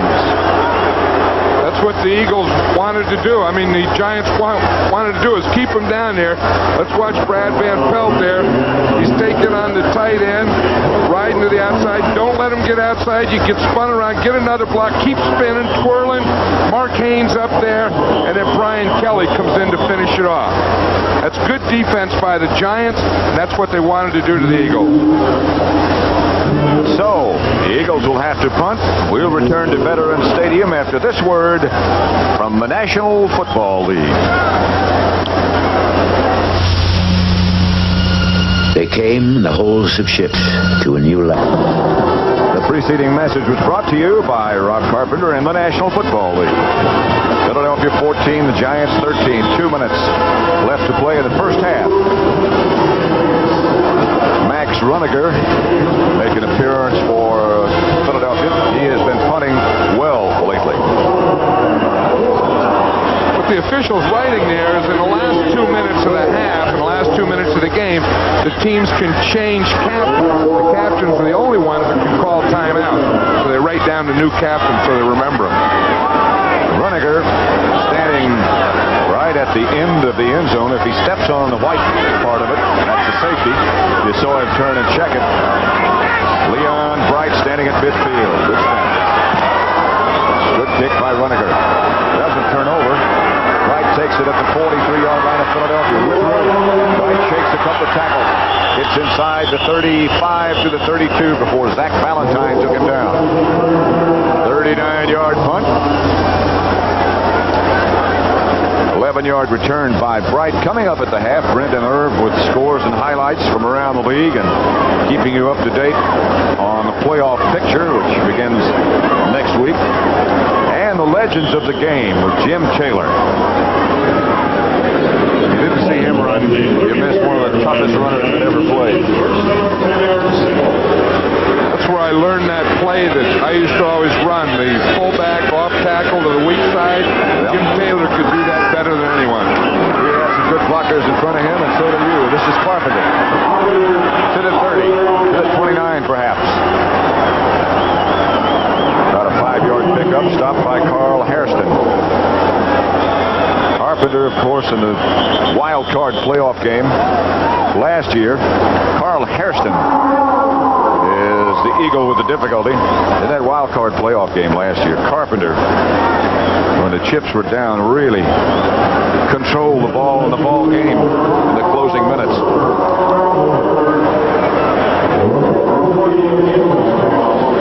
We're looking at Carl Hairston, who's down there, and Carl Hairston is probably one of the best players against the run. He plays right end, and watch him. He's all over the field on any defensive play. You see how he comes down the field? He starts out as a defensive lineman, but he plays a lot like a linebacker. Looked like he just hit his head into that turf, didn't it? That's all that happened, and his shoulder maybe. But he has, you're right, been a good player. Hey, that thing is like cement down there. You know, the trainer of the Philadelphia Eagles, who we just saw there, Otho Davis, is one of the best trainers in the National Football League. This guy, he has everything in that training room and for these players, and the fellow who's looking at us right now, just like he can hear us. And he makes good chili, too. Oh, does he ever? We had some just before the game. I might go back. Don't forget, on Saturday, January the 15th, two of the best quarterbacks around will face off in the East-West Shrine game. Stanford's John Elway will be one, and the other will be Tony Eason of Illinois. They'll go head-to-head in what is a true all-star cast. Here's where Carpenter got hurt. Not Carpenter, Hairston. Right there, Hairston. You see that? Yeah, he just dove head first into the turf. Have a little headache for a while. So you're saying he's fine now. I'm fine. Anytime they put that helmet back on, that means they're okay. We're okay to play, and we're ready to go. And he'll be back in the next play. Greg Brown has replaced him. 2nd and 5. 1:33 left. First half, the ball's at the 29. Bruner looking left. Finds Wolfel. Taken down by Reggie Wilkes. A good play by the linebacker, Georgia Tech. That was a play you would think that Woolfolk would have gotten a little deeper on that, because it was a play that they completed a pass, and really, for all intent and purposes, they didn't gain any yardage at all. It's not worth throwing it. So it's 3rd and 6. The clock running. Line of scrimmage to 28.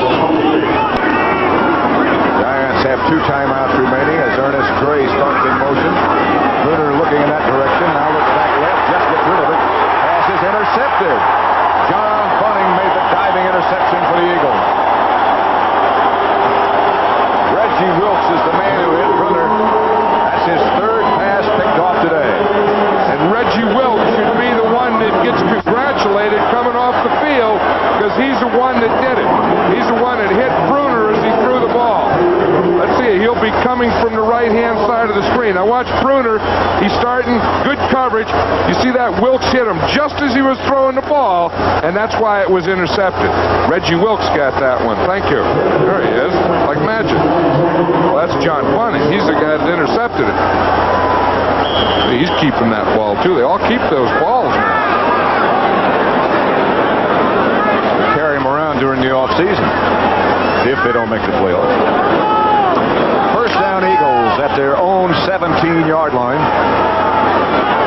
50 seconds left to play. The Eagles have all 3 of their timeouts remaining, so they got time to do something. And Jaworski starts to do it. Jerome Sally came in with a sack, helped by Lawrence Taylor, but Sally was there first. Second time Jaworski's been down. Jaworski was trying to go deep on this one. Watch him. He'll start here. He's looking to his left, down deep. He's trying to find Ron Smith.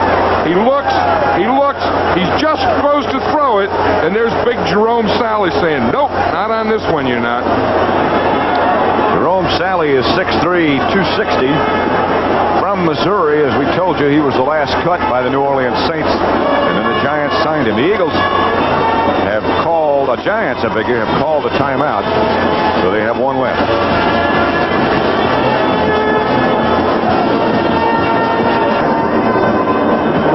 Big Harold Carmichael. Quite a high school team he was on. He was a wide receiver, and Ken Burrow, fine wide receiver for the Houston Oilers and the Saints over the years, was the quarterback on the same team. Mark Mosley's consecutive field goal streak has come to an end. He missed a 40-yarder against the Cardinals. So, it's still Washington 14, St. Louis nothing. What do you have, 24 in a row? Yeah. I'm sure that's right. Second and 17.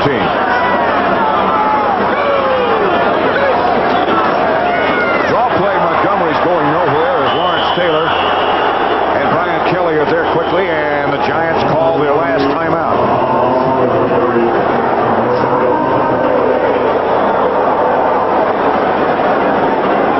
Of course, that's a tough play to run down here because the Giants are playing run. They're bringing their linebackers, and a draw play, which is a delayed type action, really doesn't have a chance to develop. You see, because the Giants aren't dropping back. They aren't playing pass defense. They have all their linebackers right up on the line of scrimmage. No chance, no way, no how. And Lawrence Taylor is so quick. He's almost too quick for the cameras. He's just a blur when he comes into the picture. See, this is only third down. The Giants really won't be able to do anything about this because they don't have any more timeouts. In your opinion, John, you've seen Lawrence now for 2 years. How much better can he get? I don't think he can get any better. The only thing he can do is either get injured or start thinking too much and slip down. I don't know how he can be any better than he is. I don't know either. He, of course, is one of the 4 Giants going to the Pro Bowl. Harry Carson, another linebacker, is the other. Mark Haynes, cornerback, and Dave Jennings, the punter. The Eagles have only one, Dennis Harrison. I think Lawrence Taylor is not only the best linebacker in the NFL, I think he's one of the best players in the NFL. Well, a lot of people who agree with you. Handoff. Nothing doing by Montgomery. He struggles outside the 10. George Martin on the stop. Clock continues to run. They ought to be able to get it done without having to kick. Right, they'll send their punt team in. The Giants will send their punt return team in, but the ball won't be snapped. So it would appear that the halftime score will say as is. Clock still running. Down to 6 seconds now. The Eagles won't snap it. And they'll head to the locker room. A very, very well played first half. Good by both teams. Ray Perkins heads off. Welcome back to New York. And you know the great Green Bay teams of the 60s. A lot of different and famous faces, didn't they? The scowling face of Vince Lombardi, the placid face of Bart Starr, and of course, the self-assured smile of Paul Hornung. A man whose face was not that well known, but whose bulldog style of running put him in the same class with those other Hall of Famers. He's the subject today of Irv Cross's profile and his Legends of the Game series.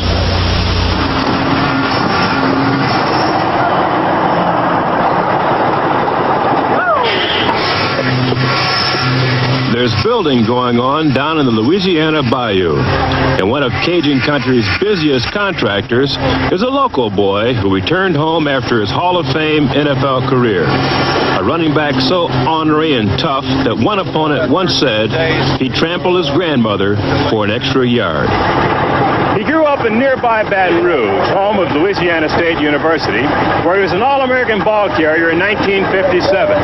But was up north in a small town named Green Bay, Wisconsin, where he earned his fame as one of the hardest-hitting fullbacks pro football has ever seen. His name is Jim Taylor. Taylor was Vince Lombardi's kind of fullback, a man who ran with all the subtlety of a cement truck.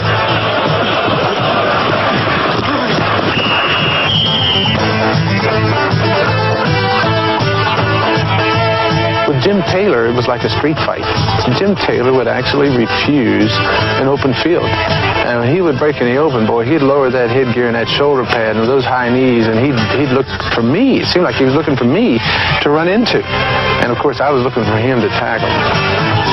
In the 1962 NFL Championship game, Huff and the Giant defense seemed to have one objective: punish Jim Taylor.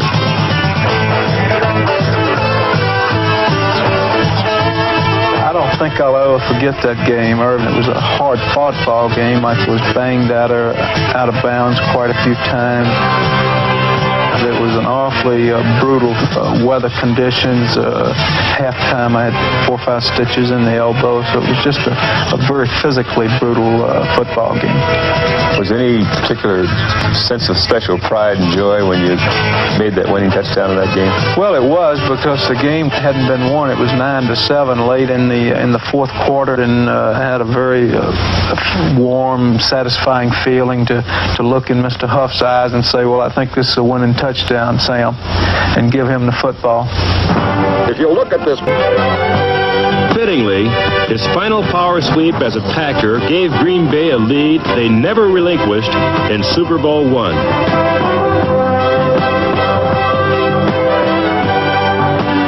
If one man epitomized what Vince Lombardi's proud and tough Packer teams were all about, that man was Jim Taylor. Irv, that's exactly what Jimmy said here, Mr. Huff. Well, did you really want to know what he said? No. No, on second thought, we can't. It's a family show. Okay. Irv and I will be back with all the scores and highlights as the NFL Today continues on CBS after these messages from your local stations.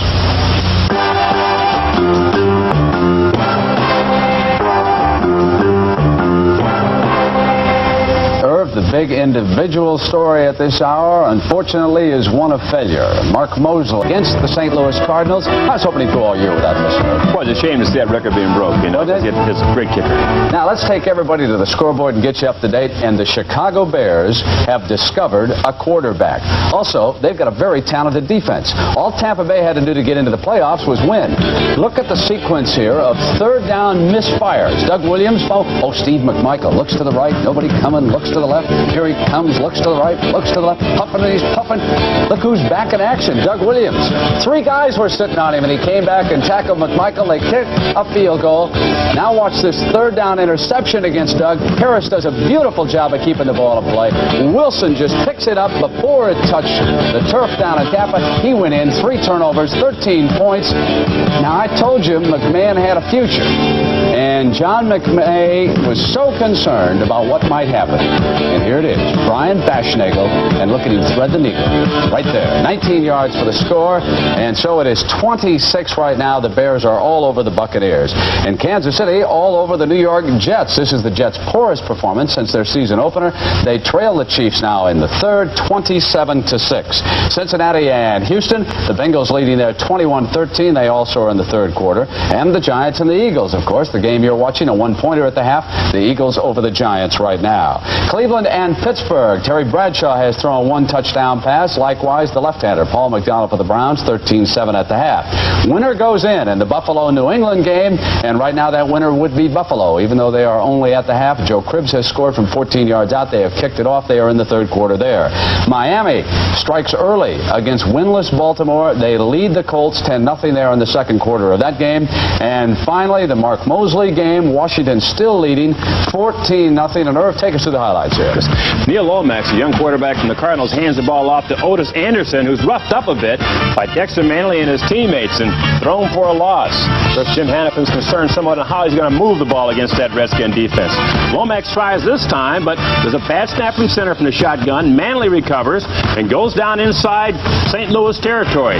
Next play, Joe Theismann goes to work. Number 7 goes to number 88, Ricky Walker, for a 25-yard touchdown pass. Theismann came into the game with 10 touchdowns. That's number 11 there passing. Joe Theismann goes to work once again. This time, play action effect, rolling to his right, hitting Number 86, Didier, for his second touchdown pass of the day, giving him 12 on the season. But there were some fisticuffs during the course of the game. Number 72, Dexter Manley from Washington, and number 67, a rookie from UCLA, Louis Sharp, in a fight. Both players were ejected. Automatic fine, Brent, by the commissioner. We don't know how much it's going to be, though. Two big dummies slapping each other with their helmets on out there, huh? Irv, I would guess that the loss of Art Monk, who broke his foot there with the Redskins, will change that attack considerably. Makes him a different team. Art Monk is a kind of a receiver who demands double coverage, and that's one reason why Charlie Brown has been so effective on the other side. With him out of the game, it's a different ballgame. All right, and it's just about time now for the second half, the New York Giants and the Philadelphia Eagles. So let's send you back to the Meadowlands. Pat Summerall and John Madden. Pat?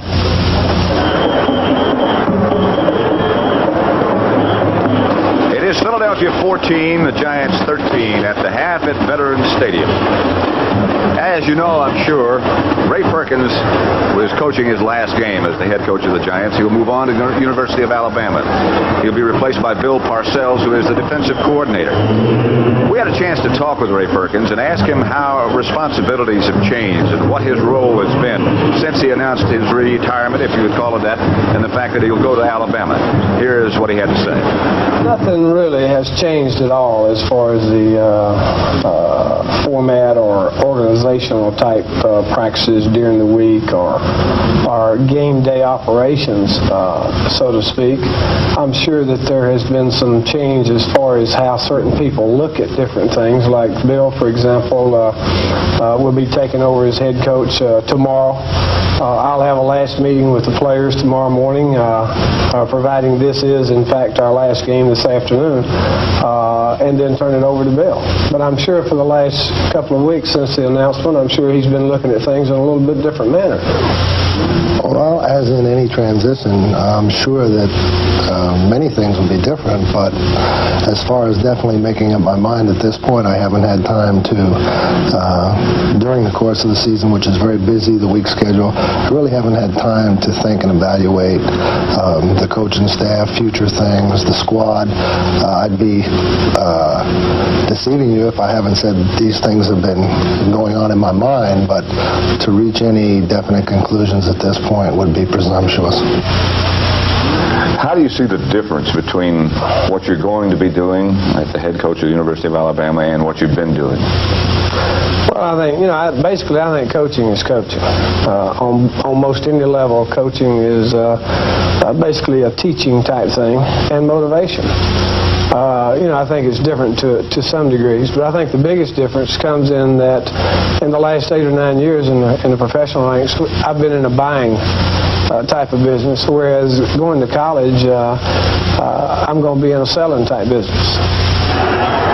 What he means, of course, is that he's been signing players. Now he'll go back to the business of recruiting players at the collegiate level. In the meantime, what manner of man is Bill Parcells? Well, the players say he is sort of easygoing, but quietly tough. In fact, they say he can really be tougher than Ray Perkins. Believe me, that's tough. One more half of football to go here at Veterans Stadium in Philadelphia. One of these two teams has a chance to stay into the playoffs. One doesn't. It's 14-13 Philadelphia at the half. CBS Sports coverage of the National Football League is sponsored by Toyota, who reminds you that it's a good feeling to buckle up for safety. Miller High Life, welcome to Miller Time. And by the over 1,200 Midas Muffler and Brake Shops.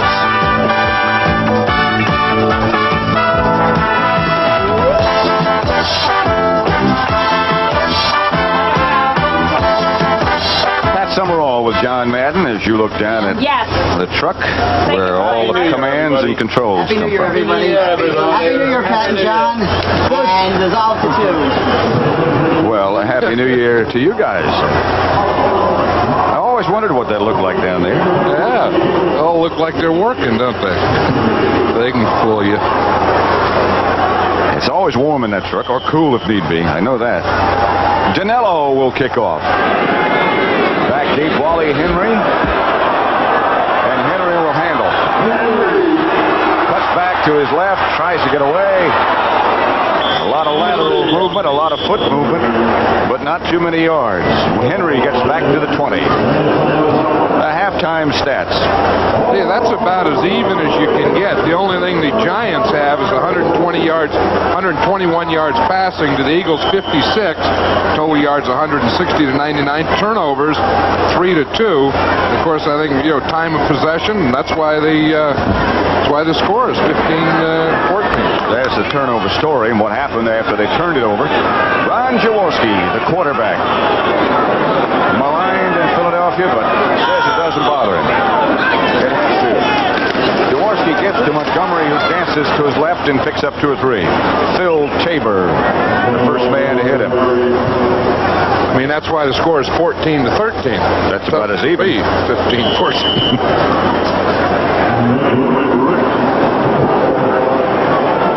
Montgomery with the best average of any running back in the NFC going into this game, 4.5.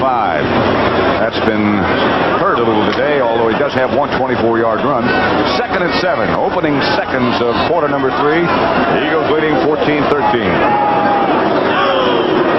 Noah in motion. Pitches back again to Montgomery.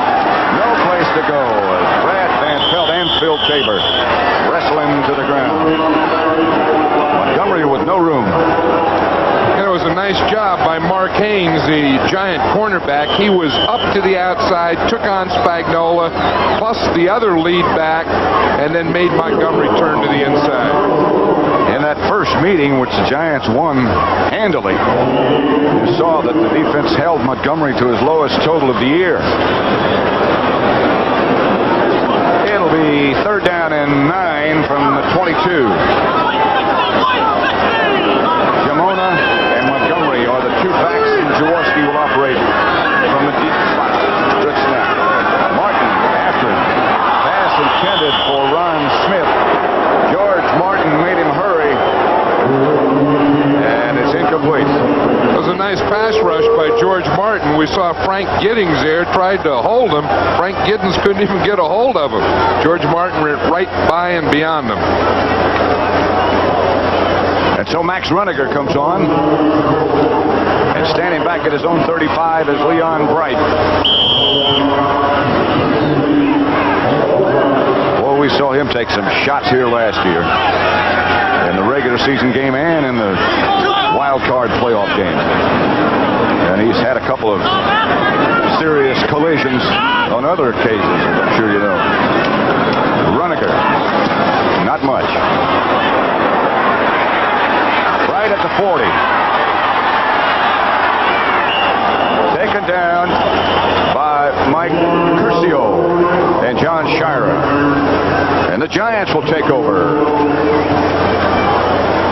39-yard punt, 8-yard return. Chicago seemingly in command of the situation down in Tampa, leading Tampa Bay 20-6, 3rd quarter. And that keeps a lot of people alive. If the Bears win, one of the many possibilities that had to happen today to keep a lot of playoff hopes alive. And we will see what happens later on. Carpenter for a yard. We'll keep up with that Tampa Bay-Chicago game as long as we can. Then we'll turn it over to the doubleheader crew. Last 3 times the Giants had the ball, that's where they started. Every time in Philadelphia territory. And they got a field goal out of it, that's all. Right, they had great field position, great opportunities, and the last 2 times Scott Bruner threw interceptions. 2nd and 8 from the 49. Headings back in the game in motion. Wolfolk, he got no room. Cut down by Herman Edwards and Roynell Young. That was one of those runs that doesn't look like much, but I'll tell you, he got by Randy Logan on the line of scrimmage and picked up about 3 or 4 more yards. Just watch Jerry Robinson.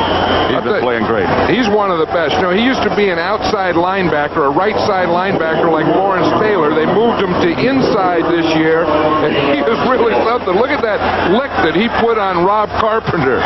Holy moly. Didn't get to the ball, but I'll tell you, he met Mr. Carpenter in that hole, didn't he? Collision. He didn't get back, I don't believe. Offsides, Philadelphia. Bruner and the Giants wisely run it. Bounces out of Woolfolk's hands. Ball should have been caught. He knows it, and Bruner knows it. Greg Brown is the man who jumped. That was one of those plays that the offense likes, the quarterback likes. He knows that the Eagles jump, so he knows that he's going to get a free play, whatever happens. And that's a good time for a quarterback. If you're ever going to force a ball, that's a good time to do it. Because even if you get the interception, you still have the penalty, and you get to do it over again. With the penalty, it's still not enough for a giant first down. It'll be 3rd and 3 at the 46. Red Cashin. Offside, number 98 on the defense, still 3rd down. I suspect that Red's from Texas.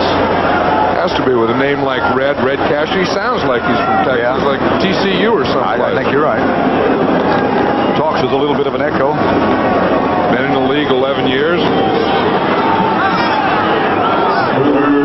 At the 46, Bruner will go from the shotgun. This is Missler who starts back in motion. Pass complete to Missler. First down. Eagle territory to their 38. Missler slow to get up. I think he was slow. He was looking over at that yard marker to make sure that he had enough for a first down. And he did. He came in motion, just got up there enough for the first down, and got the first down. New England has captured the lead from Buffalo, 16-13. Cincinnati comfortably in front of Houston, 28-13.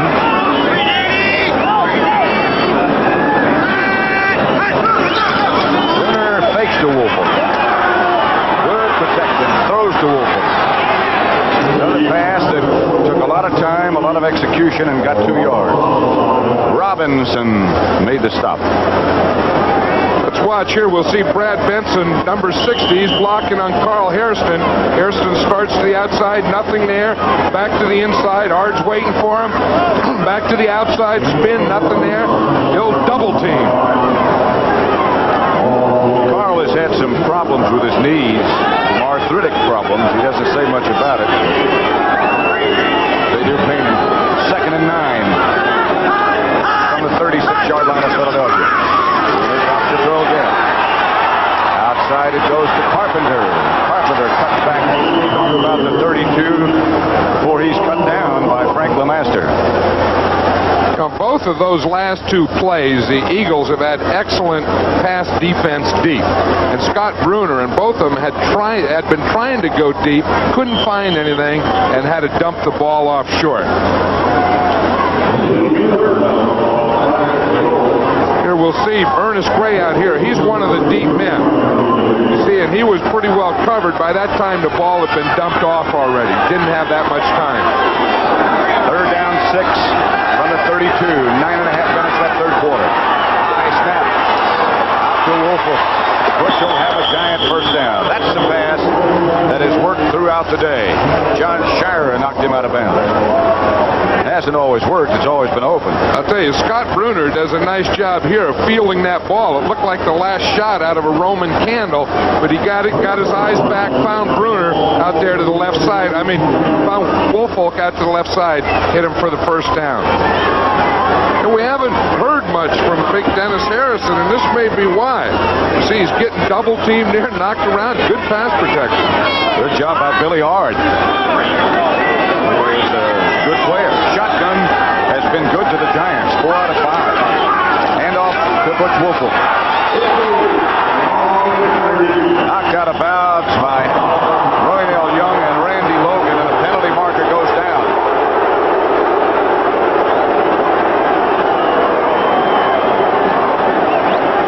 Against the Eagles. And I saw that signal there. That means for hitting them in the head. So they have really been enforcing that rule very tightly the last couple of years. You can't hit a player in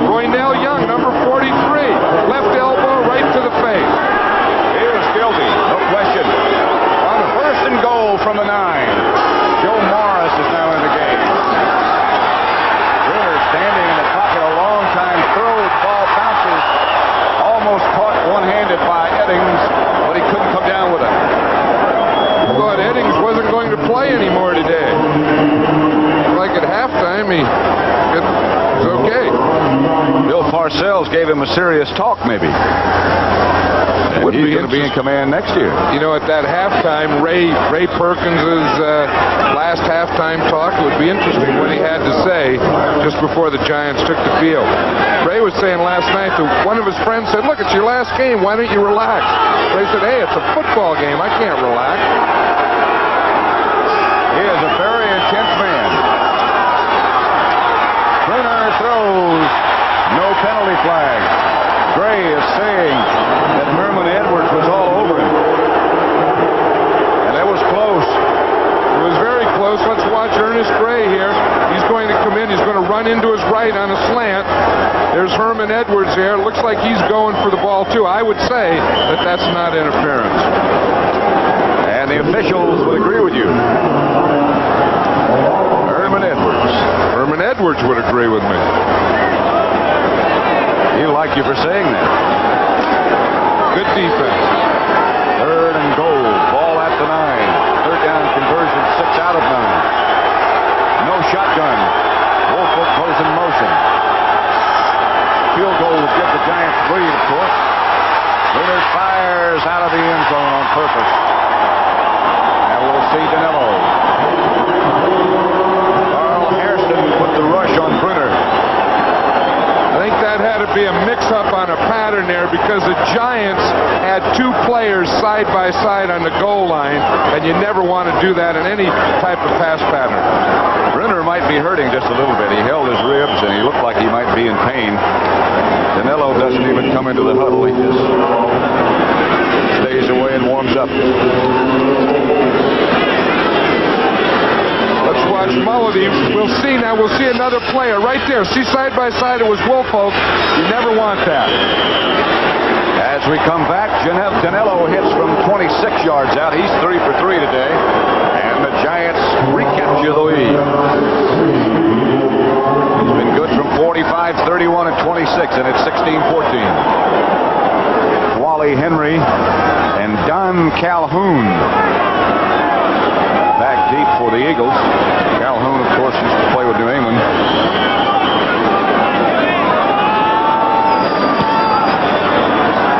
It's going to be Wally Henry who has the chance from 1 yard deep in the end zone. He dropped the football. The Giants are down quickly, and the Eagles will start from their own 4-yard line. Pete Shaw down in a hurry.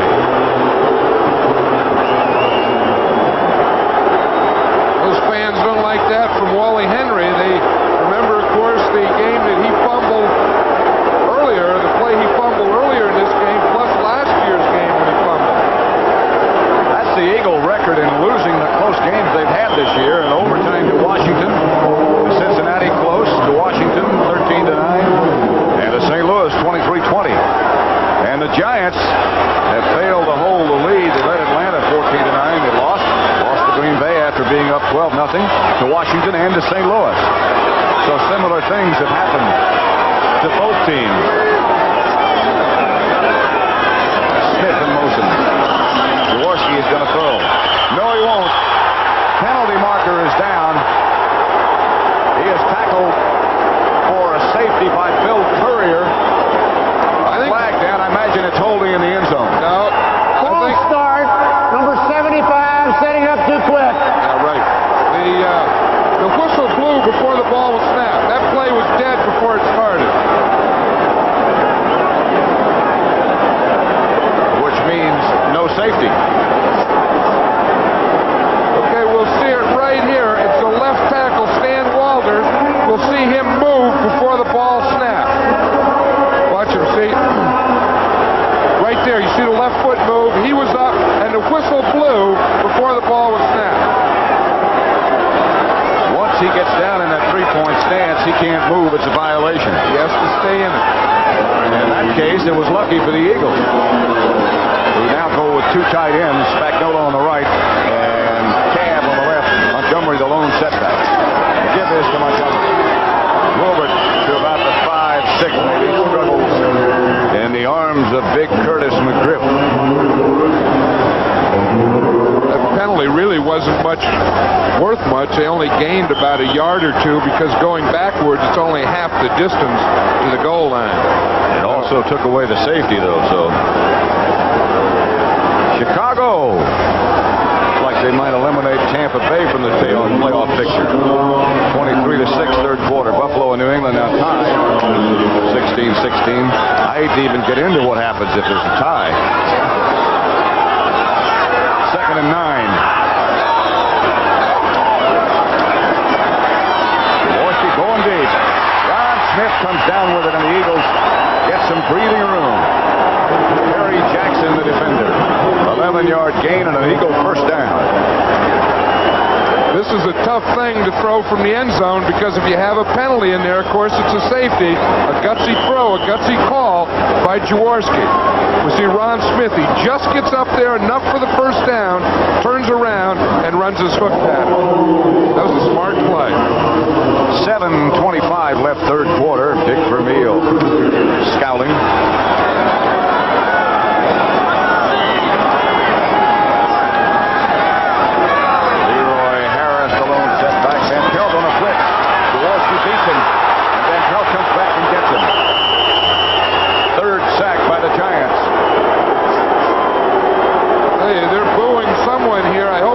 Jaworski, he didn't have a chance on that play. Brad Van Pelt comes from the left-hand side. Jaworski doesn't have a chance. Well, it's the right-hand side of the screen here. Van Pelt right there. Here's second effort. You missed him the first time, go and get him from behind. Bring a little help from Phil Tabor, number 80. But no one blocked Van Pelt. You got to block him, man. Pretty hard to throw it when nobody's blocking, somebody rushing.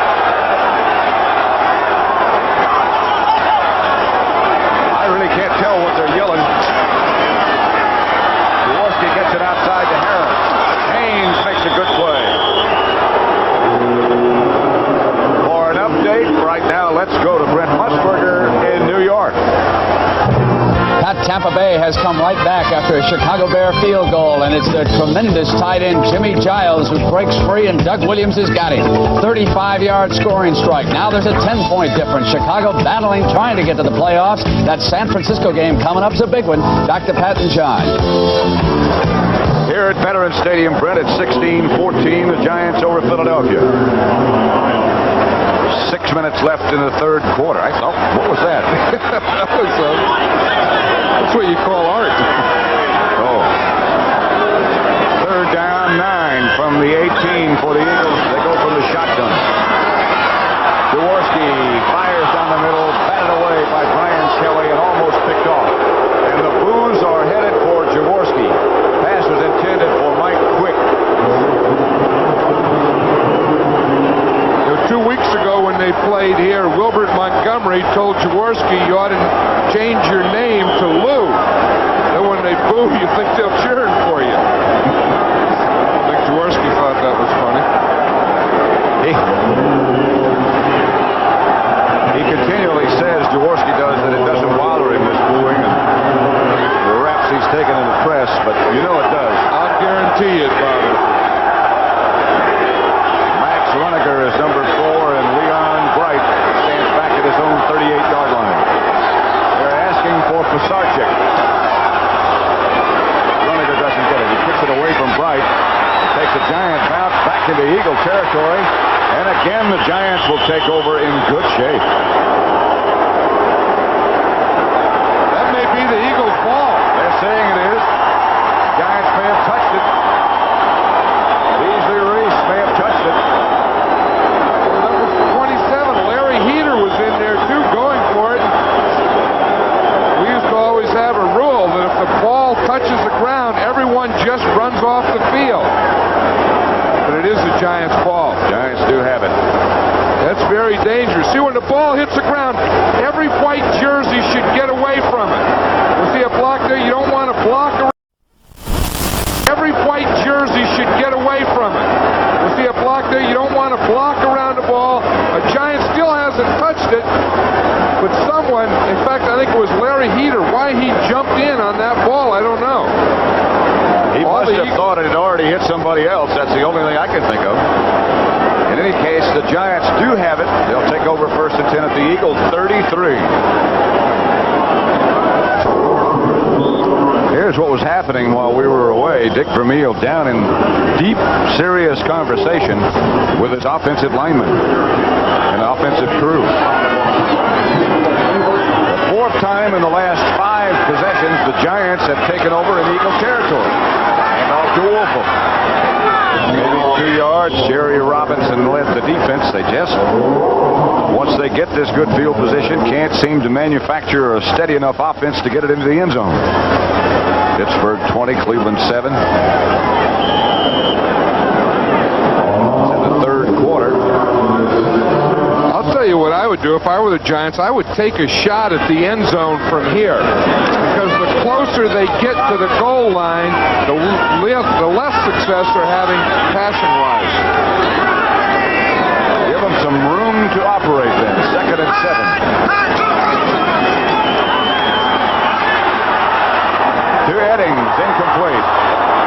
And almost picked off, but good coverage by the Eagle. By Roynell Young. Eddings is the outside man, number 88. He's going to run a deep end, so he'll stop, come back in. Now he gains too much ground going there, and he lets Roynell Young get up, get that right hand in there, and almost get the interception. After you make your cut, you have to stay square. Let's watch Carl Hairston in there going against Brad Benson. See, the hands are legal now. Tries the spinner. Benson doesn't go for it. Just keeps him to the outside. Hairston looks like his right knee is bothering him. He's done a lot of spinners today. Third down. Bruner from the shotgun. Penalty is down. He throws intended for Ernest Gray, incomplete. But there was a marker.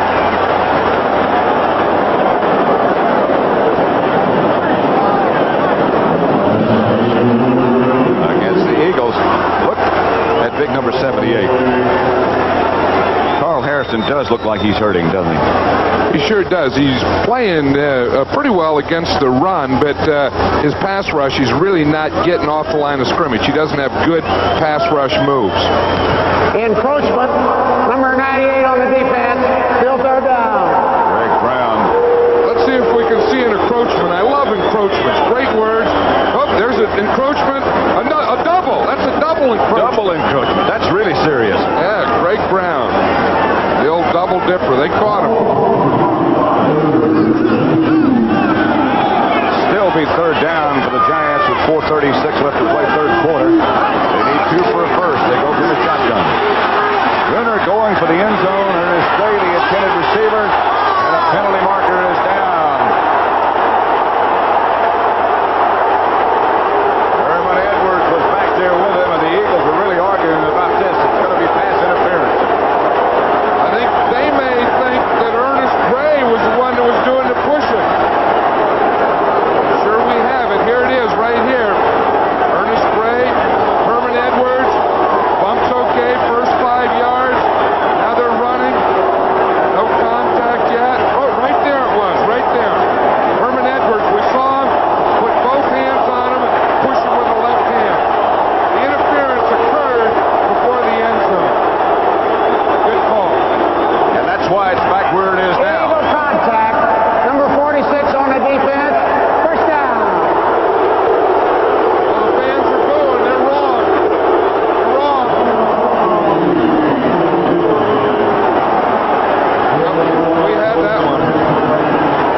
Pittsburgh-Cleveland game, by the way, you look at Ray Perkins again.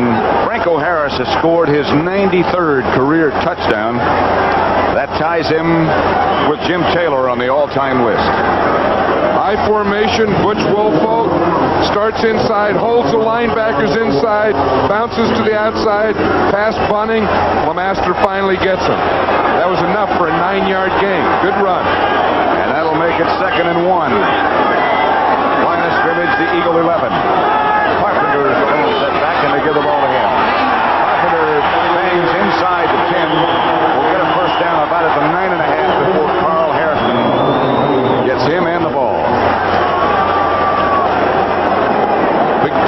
Anderson brought the ball out. I don't know how he got it. He thought he could keep that for a while. Let's watch it coming in here. All he needs is a yard for the first down. See, his forward momentum was stopped. Enough for a first down, and the rest of that stuff that took place after really didn't count anyway. About a yard is all he got. Kansas City overwhelming the Jets. Ooh. Miami 10, Baltimore 7. First and goal from the 9. Woolfolk gets a yard, maybe 2. Ken Clark on the bottom made the first contact. You know, the interesting thing about that last play to Carpenter, we saw Ray Perkins signal the play in, and he had about 10 things he was doing, hitting his chest, boom, boom, head, the whole thing, and all it was a fullback right up the middle. Remember in the old days, you used to say, oh, plunge or something. Give me a plunge on 2. Now they go boom, boom, boom. That didn't take that long. Second down from the 7. Clock running at 2:35 left, third quarter. Brunner will try to do it this way. Goes for Woolfolk. One of the Eagle defenders, Wilkes, fell down. Frank LeMaster was out there with him. Woolfolk limping just a little bit now.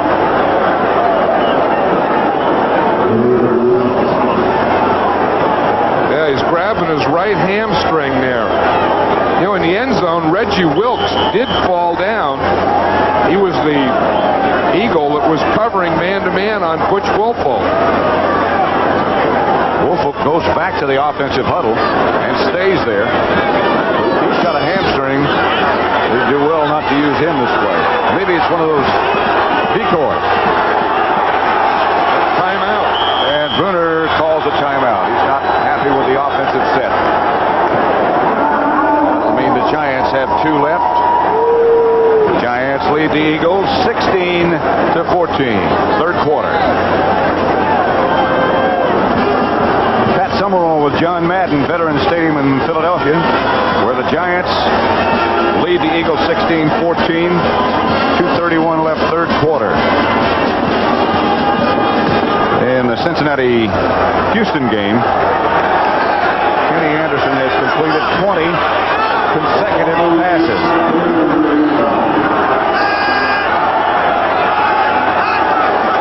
Brunner drops the throw. Halftime, gets away, still has time. Brunner will scramble. Brunner will score.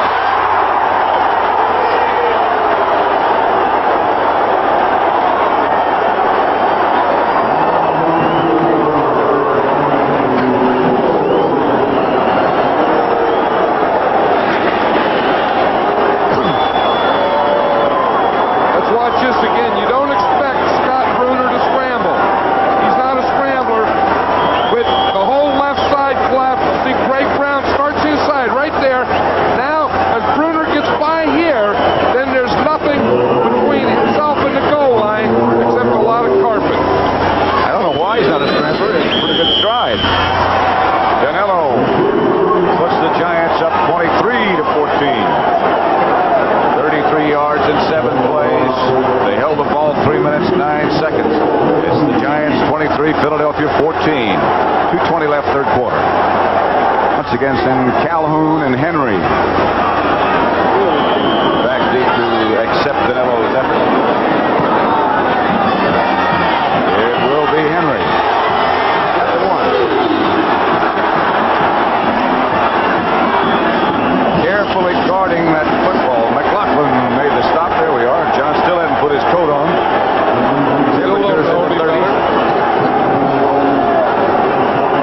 This is really a great place from which to broadcast a game. Good vantage point. First down, Philadelphia at their own 22. They trail 23-14. Slim playoff hopes alive for the Giants and for the Eagles. Brunner just scored on a 7-yard scramble. His first NFL touchdown running. Leroy Harris flanked out to the right side. Jaworski still the quarterback. Montgomery almost fell down in the backfield. Regained his balance. They throw outside run. Haynes knocked him out of bounds after about a 4-yard pickup. the Eagles right now, as we watch Ron Smith here, a little quick out to the sideline. I think they just want to get anything going they can and get some yardage, get towards midfield, and then open things up. 2nd and 6. Maybe Jaworski is just trying to restore a little confidence. That's a surprising score. Kansas City 34, the Jets 6. Of course, the Jets have already clinched the playoff spot. Giants faking blitz. Carson does come to the outside. Jaworski goes to Carmichael. That'll be an Eagle first down as Carmichael whirls up for a couple more. In the arms of Bill Courier, 10-yard pickup. Jaworski to Carmichael. Tampa Bay, as you heard a moment ago from Brent, came right back with a touchdown. 4th quarter, though. Buffalo, New England, 16-16. Buffalo can clinch a berth in the playoffs by beating New England in that game. And New England can clinch by defeating Buffalo in that game. So that's a big one.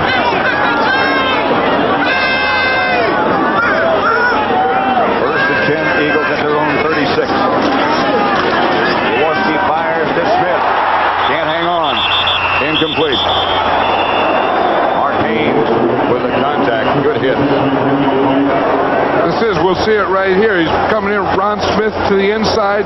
He really has the ball. Now watch, just as he gets the ball, Mark Haynes hits him and knocks the ball out. Incomplete pass. Haynes had a rather shaky first year. But last year and this year, he's been an outstanding player. Over the Philadelphia bench, in the yellow coat is the Swamp Fox, Marion Campbell. 2nd and 10 for the Eagles, their own 36.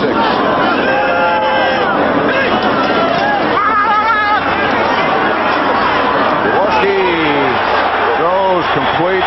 Penalty flags down everywhere. It was caught by John Spagnola. Beasley Reese, the defender. I think Beasley Reese may have had a little contact before the ball got there. That'll be against the Giants. That was a complete pass, but the Eagles didn't make enough for a first down, so I'm sure they'll take the penalty here. Let's see if we can see it. We'll see Spagnola come across. Beasley Reese right there, 28. He jumps on him. Little contact there before the ball got there, and that was what the penalty was all about. Interference. Number 28 on the defense. First down.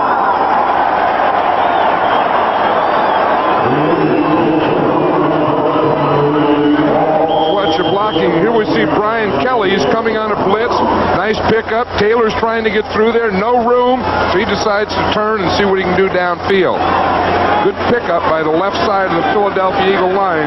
Stan Walters, Steve Kenny. Last 5 times Philadelphia's had the ball, they haven't done too well. They had a punt 3 times, 1 interception, and they were stopped by halftime. That's always a factor. Jaworski throwing down to Carmichael, has it. Haynes there with him. Carmichael has the first down in Giant territory. A 17-yard pickup on the completion to number 17. That was an interesting play. He ends up throwing to Carmichael. We'll see Harold Carmichael. He's running a deep hook. See, he stops, works back on Mark Haynes, catches a ball, but that was an option. They had a screen going in front of that. Let's see if we can see the whole play. Now watch. The line will pull out to the left, to the right, I'm sorry. Pull out to the right. You see the lineman? Wilbert Montgomery behind him. If the Giants drop off, he hits the screen. If they come up, he throws to Carmichael. Pitches back to Montgomery, who has had not much success lately. He gets inside the Giant 40. New England has gone ahead of Buffalo 23-16. As we told you, New England can get into the playoffs in the AFC by defeating Buffalo, and vice versa is true. Montgomery's still down. Cincinnati 28, Houston 13. Miami 17, Baltimore 7. Looks like a winless year for the coach.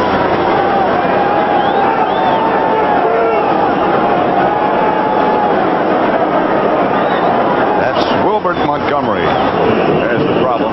You is hit by Harry Carson. It's still 23-14 with 4 seconds left to play in the third quarter.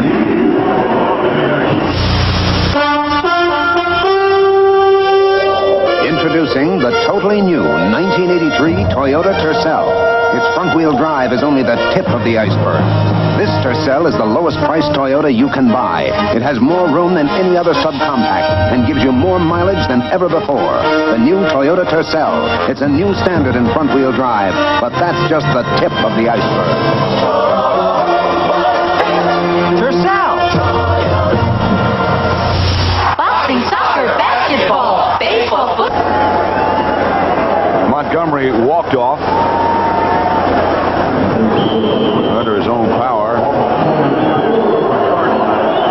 From that vantage point, let's look up at the Eagle coaches. This is the largest coaching staff in the NFL. And they're right next to us, and the man sitting down with the glasses there, of course, we all recognize him. That's Sid Gilman.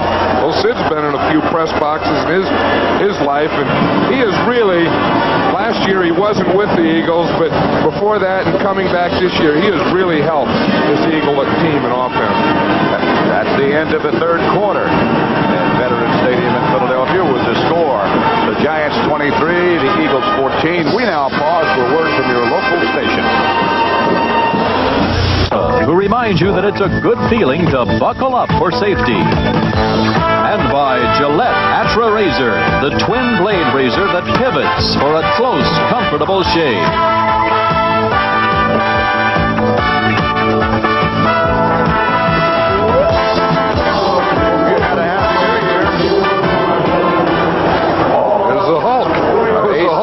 Ace cameraman George Rottweiler down on the sideline.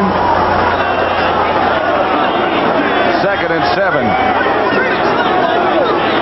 Yamona and Leroy Harris are now the Eagle setbacks. One more quarter to go as Spagnuolo comes in motion.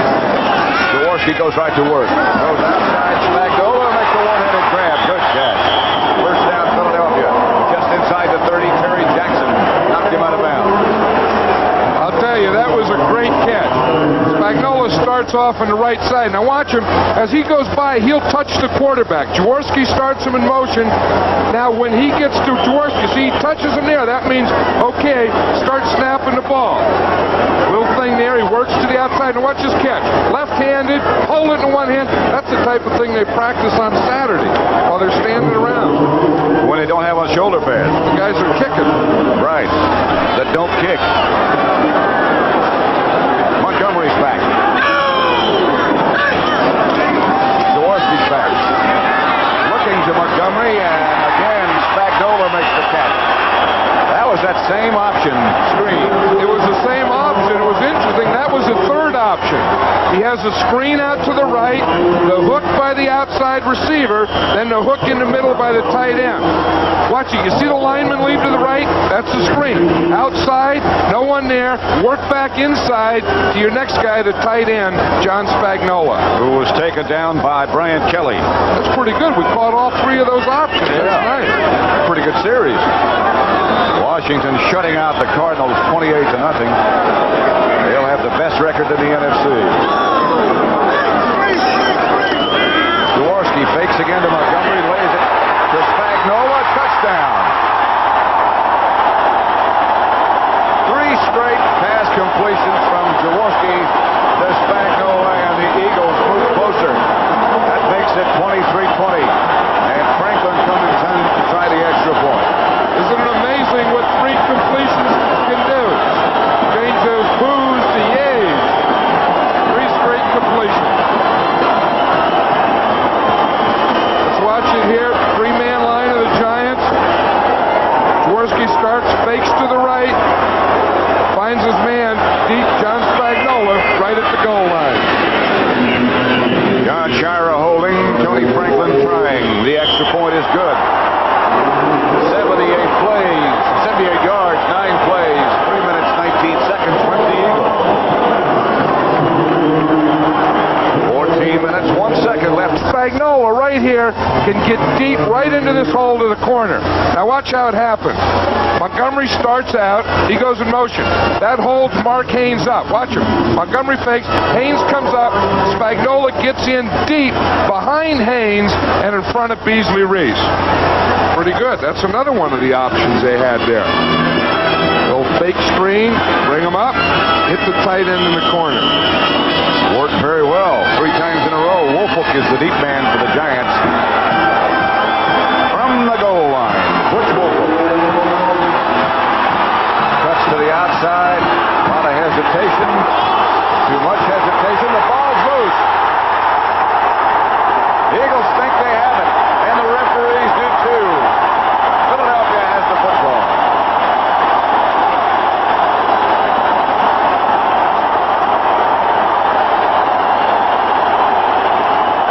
Greg Brown comes out with the ball. Dick Vermeil talking to Ron Jaworski about this series. Butch Woolfolk, before he fumbled, looked like he was hurt to me. Looked like he has a twinge in that muscle. Let's watch him as he starts up here. You see, he has the ball on the outside. He switches it to the inside. Really, you want to keep it out there anyway. There was no need to switch it. When he started to switch from his left arm to his right arm, he never regained control of it. Anthony Griggs made the hit that caused the fumble, and Greg Brown made the recovery. Spagnola in motion one way, comes back the other. Montgomery jumps over one man, not much doing. Brian Kelly, Harry Carson, both on the scene, along with Terry Jackson. Giants have 4 turnovers, the Eagles have 2. Hard to run against that bunch. Ray Perkins says he wants to win this last one. He said for the team so that they have a good feeling. He said for himself it'd be nice to win your last NFL game. As Pisarcik signaling in to Jaworski.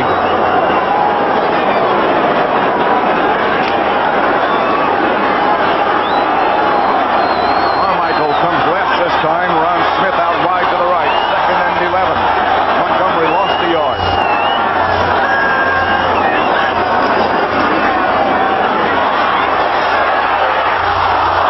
Intended for Spagnola. Bill Courier back there with him. There was no way he was going to catch that ball. Nope. The Giants had him inside out. Had him sandwiched. Watch this. Watch Spagnola. We see Brian Kelly running. He's playing underneath him. We see Courier in the outside. There was no way they were going to let Spagnola catch that ball. Jaworski really cut that one loose, too. He had to. He looked like the old rifle. That'd be a good nickname for him, the Rifle. I thought he had that nickname. 3rd and 11.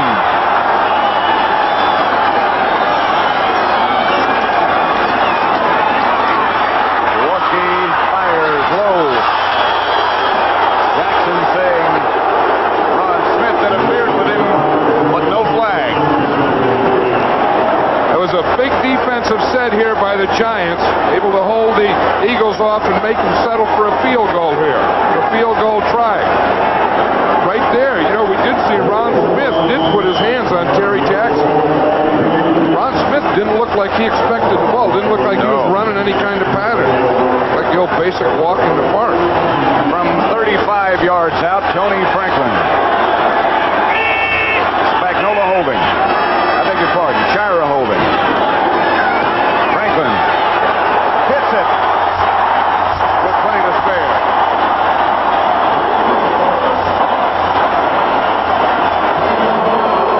And the Eagles move back in front by 1. Philadelphia 24, the Giants 23. Experience a sophisticated new front-wheel drive road car. Don't forget, playoffs, that's today. The Rams in San Francisco, which could have an effect on who's in the playoffs. And we'll be covering them next weekend. Line drive kickoff by Tony Franklin. Taken by Danny Pittman. And Pittman whirls outside the 30 to about the 32-yard line. Good return. The Eagles 24, the Giants 23. 4 turnovers by the Giants have resulted in 10 Philadelphia points. 2 by the Eagles have resulted in 3 Giant points. 12:23 left to play. New England 23, Buffalo 19. New England wins there in the playoffs. Buffalo wins there in the playoffs. The loser isn't. The handoff is to Carpenter. Over the right side, he lunges for 4-5. John Bunting made the stop. Pittsburgh in the playoffs, 27-7. Cleveland needed to win to get into the playoffs.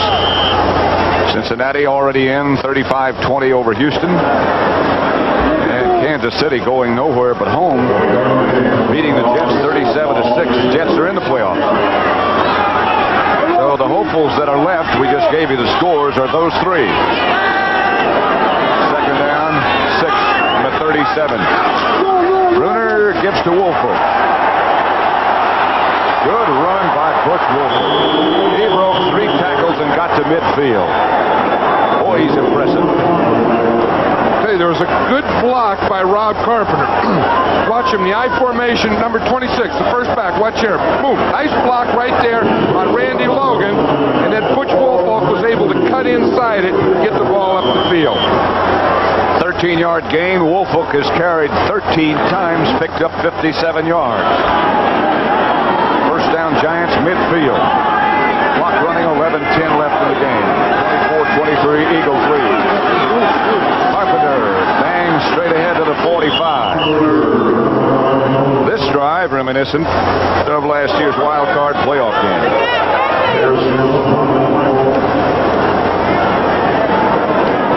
Hope you had a happy new year. I know Ray Perkins is happy to be getting back into college coaching. Tampa Bay coming back, 23-20. Fourth quarter score. The Buccaneers win. They're in the playoffs, and there's only one spot left. Headings motion to the right. Brenner back to Woolfolk. Woolfolk for a couple. Carl Harrison spun around to make the stop.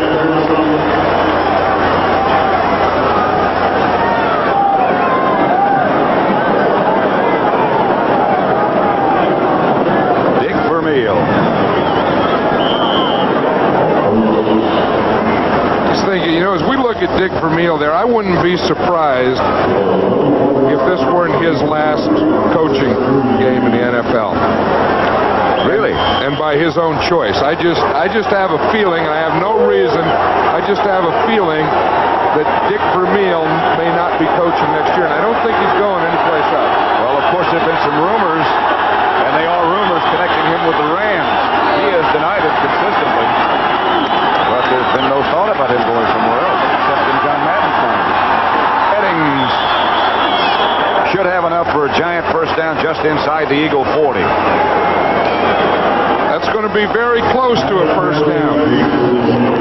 It is. Yep, it is a first down.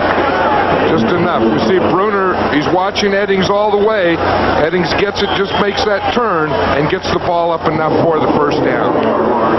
They call it the 39. It's just inside the 40. First and 10 Giants. 9:15 left to play in the game. 24-23 Eagles lead. Vermeil, of course, getting back to that subject, has the reputation of being the hardest working coach, maybe with the possible exception of George Allen. I don't know if that's true or not. Sometimes you just burn out. There's no more there. Yep. Carpenter, the ball carrier, stopped by John Bunting.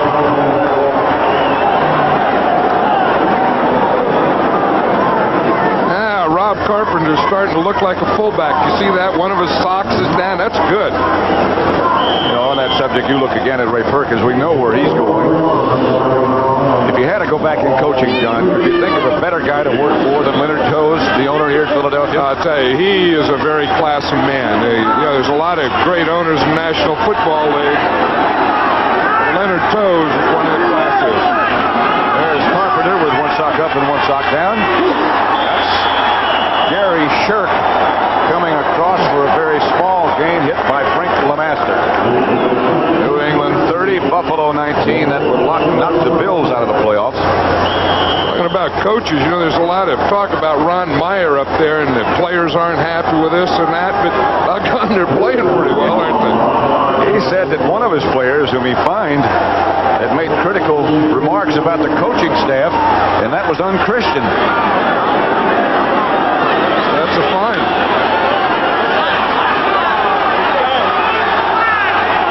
Third down and 5 at the 34. We're in motion. Outside Carpenter. He is tripped up by Jerry Robinson, who looked like he might have hurt his shoulder a little bit.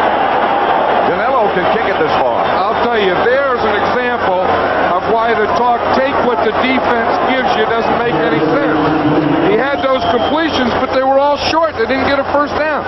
You have to make something happen on offense. You can't just take what they give you. Look, they give you short Carpenter, but it's not a first down. So you have to kick the field goal. That saying should be out of football. Take what the defense gives you. Blown it. Gotta make it happen. From 49 yards out. Janello. That shot is no good. Far enough, but to the left, and the Eagles will take over. And they still have the lead by 1. Janello misses from 49 yards. Perkins says nothing as he walks off. 6:47 left to play. 6:47 left to play. Philadelphia 24, the Giants 23. Pat Summerall with John Madden. Harold Carmichael comes out to the left.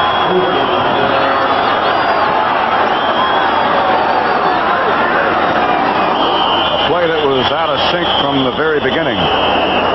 John Spagnuolo was in motion, sure. Plus a couple of the linemen jumped before the ball was snapped. You know, as I was saying, Pat, before that field goal attempt by the Giants, Scott Bruner had 3 straight completions. 3 for 3. Setting up real quick, number 75 on the offense. It's the second time they caught Stan Walters for setting up too quick. But anyway, he completed 3 for 3 and didn't get a first down. So that old saying, take what the defense gives you, that's a bunch of baloney. You got to get first down. If you complete those passes for 1 and 2 yards, that won't get you in the end zone. That's good for the average. Yep, and it's good for the Eagle defense. Not good for the final score. You know, that's something that he didn't do at all last year. He put the ball up the field. I know it. He would look up there all the time.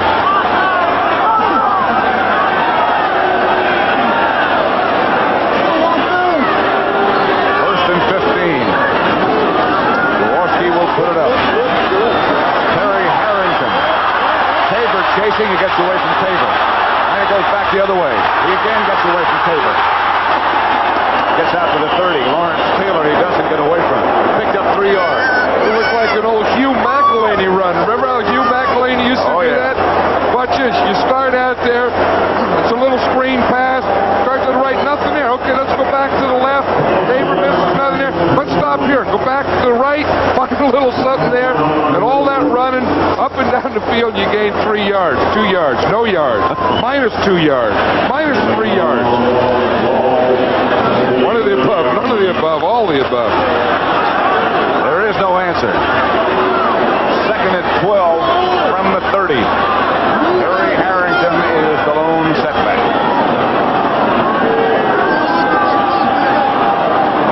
Jaworski to throw. Outside to Harrington. Terry Jackson tripped him up.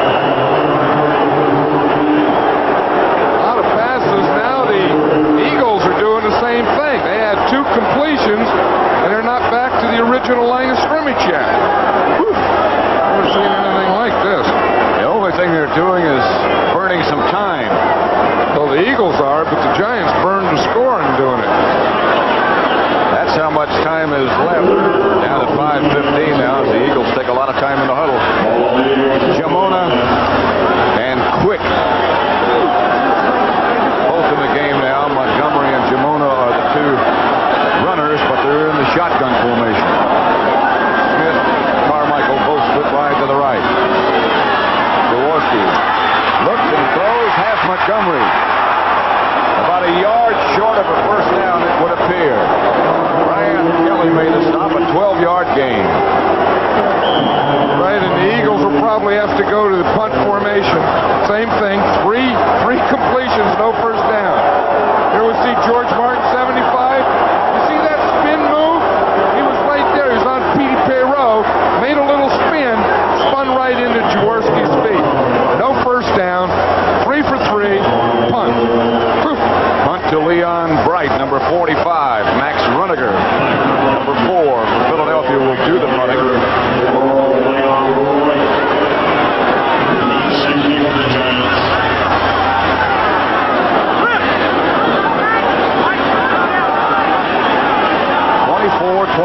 Philadelphia leading. 4:15 left to play. Runiger, pretty good kick. Bright takes it at the 20. Leon Bright comes out of the pack outside the 35 to the 32nd. John Shire made the stop, but Bright had a good return. A 39-yard punt. 16 yards by Bright on the return. 24-23 the score. January 15th, 3:45 Eastern Time, the Shrine Bowl game, the East-West game, one of the oldest. Saturday at 3:45 Eastern Time on CBS Sports. Both the great John Elway and Tony Eason of Illinois, who set 9 NCAA records this year, supposed to be there.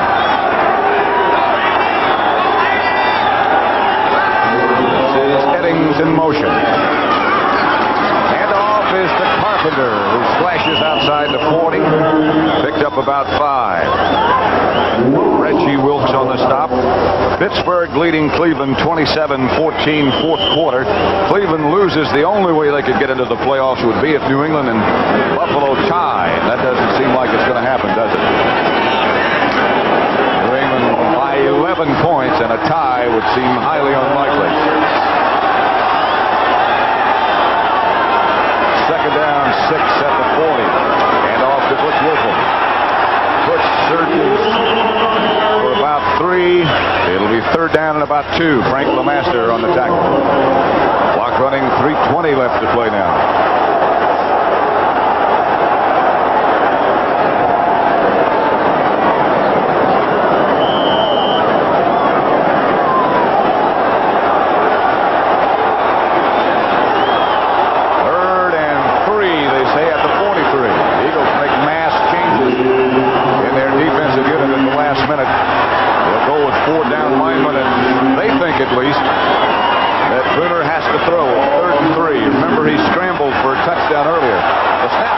Went over his head. He throws up the middle, complete to Ernest Gray. Great play by Scott Bruner. That was a great play by Bruner, right. Getting the ball, he had to jump up, one hand to get it, find his receiver, throw it, and he still gets hit right after. Look at that shot. That was just boom, just thrown up there. Watch him find his guy, step, thrown just as he gets hit. Big throw for the first down to Ernest Gray. Let's watch Ernest Gray, 83, outside man and shotgun. He's going to run it in, up the field, stop it, don't gain any ground, work back a little. Good. That was good. See, he didn't gain once he made the cut. Last play before the 2-minute notification, and Woolfolk gets nothing. They'll stop the clock now. Bruner heads for the sideline. If he hadn't been 6'5", he would have never caught that snap. They'd all been running in the other direction. They wouldn't have had to run very far because the ball just kind of bobbled out of there. It wouldn't have gone. It didn't have any velocity on it. Pat Summerall with John Madden, Veterans Stadium, Philadelphia. Situation is this. I'll get back to what our situation is in a minute. Cincinnati 35-27 over Houston. Kenny Anderson had a stretch where he completed 20 consecutive passes. Here, 2 minutes to go. 2nd and 9 Giants at the Eagle 42. 55,797 in attendance today.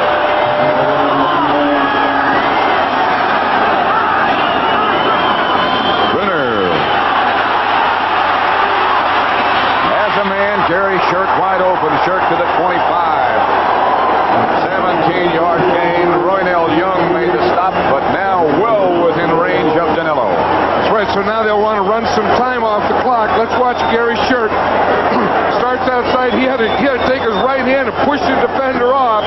He gets him, gets open, and then gets a big first down for the Giants. They keep saying he can't run, he's not big enough, he shouldn't be a tight end, but he keeps coming up with the clutch catches. Herman Edwards coming out injured.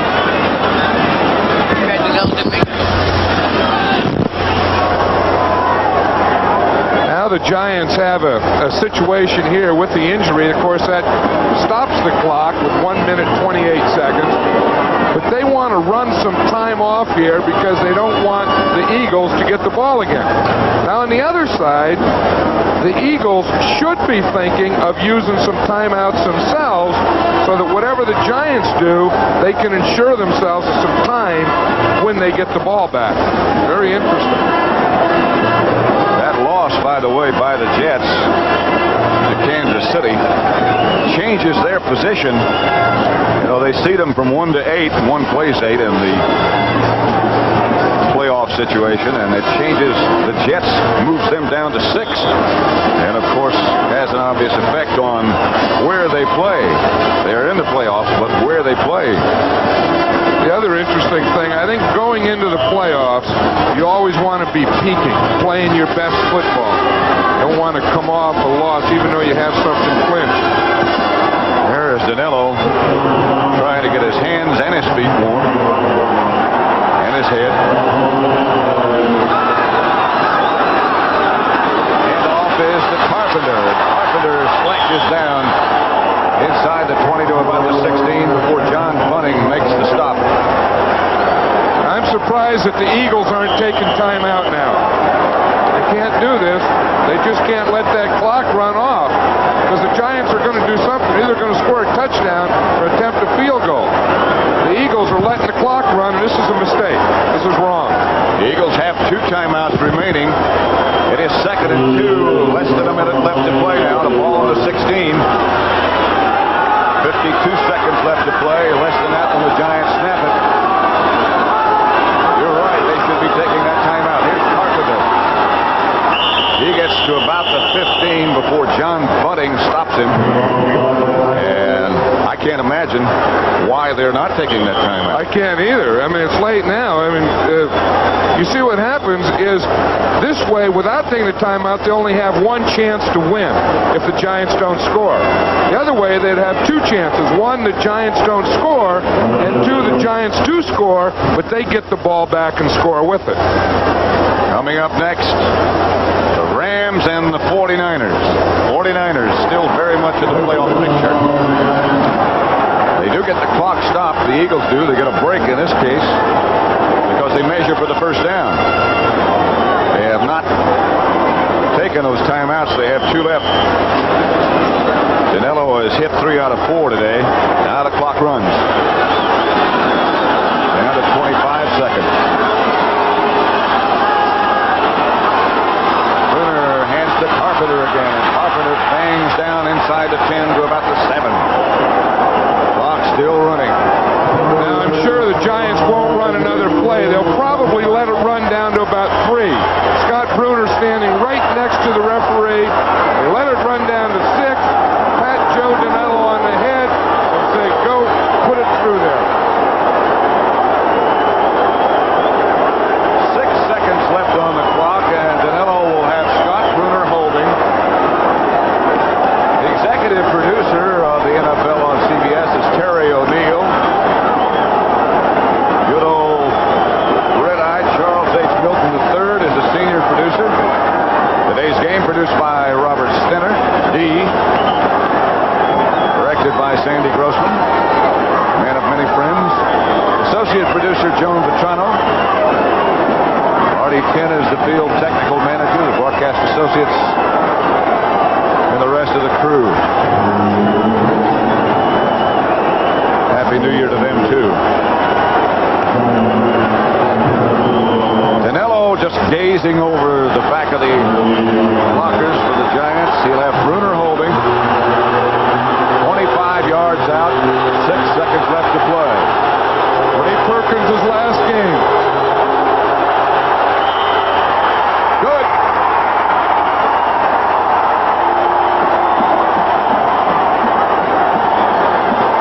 With 2 seconds left,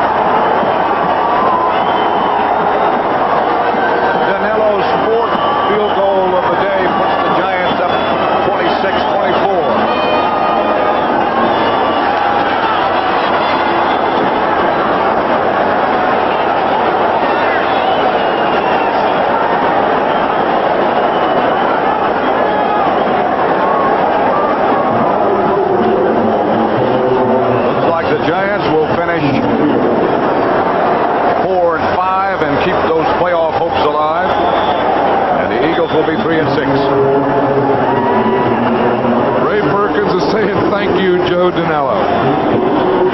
Ray said, you know, it was an interesting thing last night. He said that he wants to win this game more today than he has any game he's ever coached in, and he said that includes the playoffs.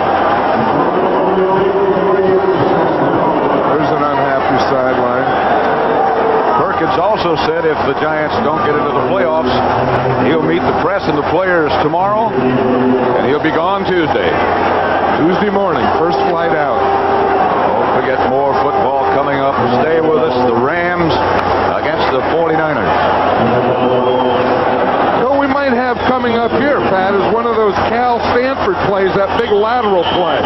You know, where you can't, you know, you just keep lateraling around. That would be the smart thing to do. That's Montgomery, who's deep. Gets away from one. They had nobody to lateral to, and the game is over. Pete Shaw down to make the stop.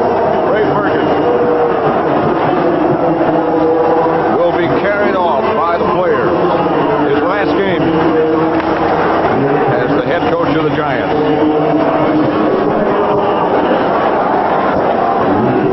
Like they fumbled it.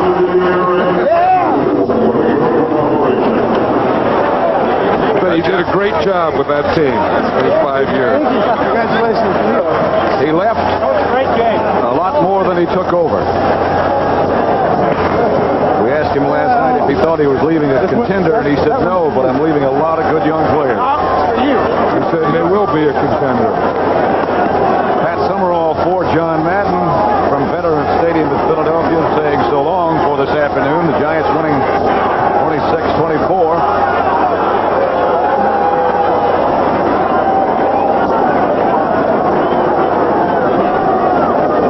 We'll just have to wait and see who makes the playoffs. The Giants' hopes are still alive. CBS Sports coverage of the National Football League will continue after this word from your local station.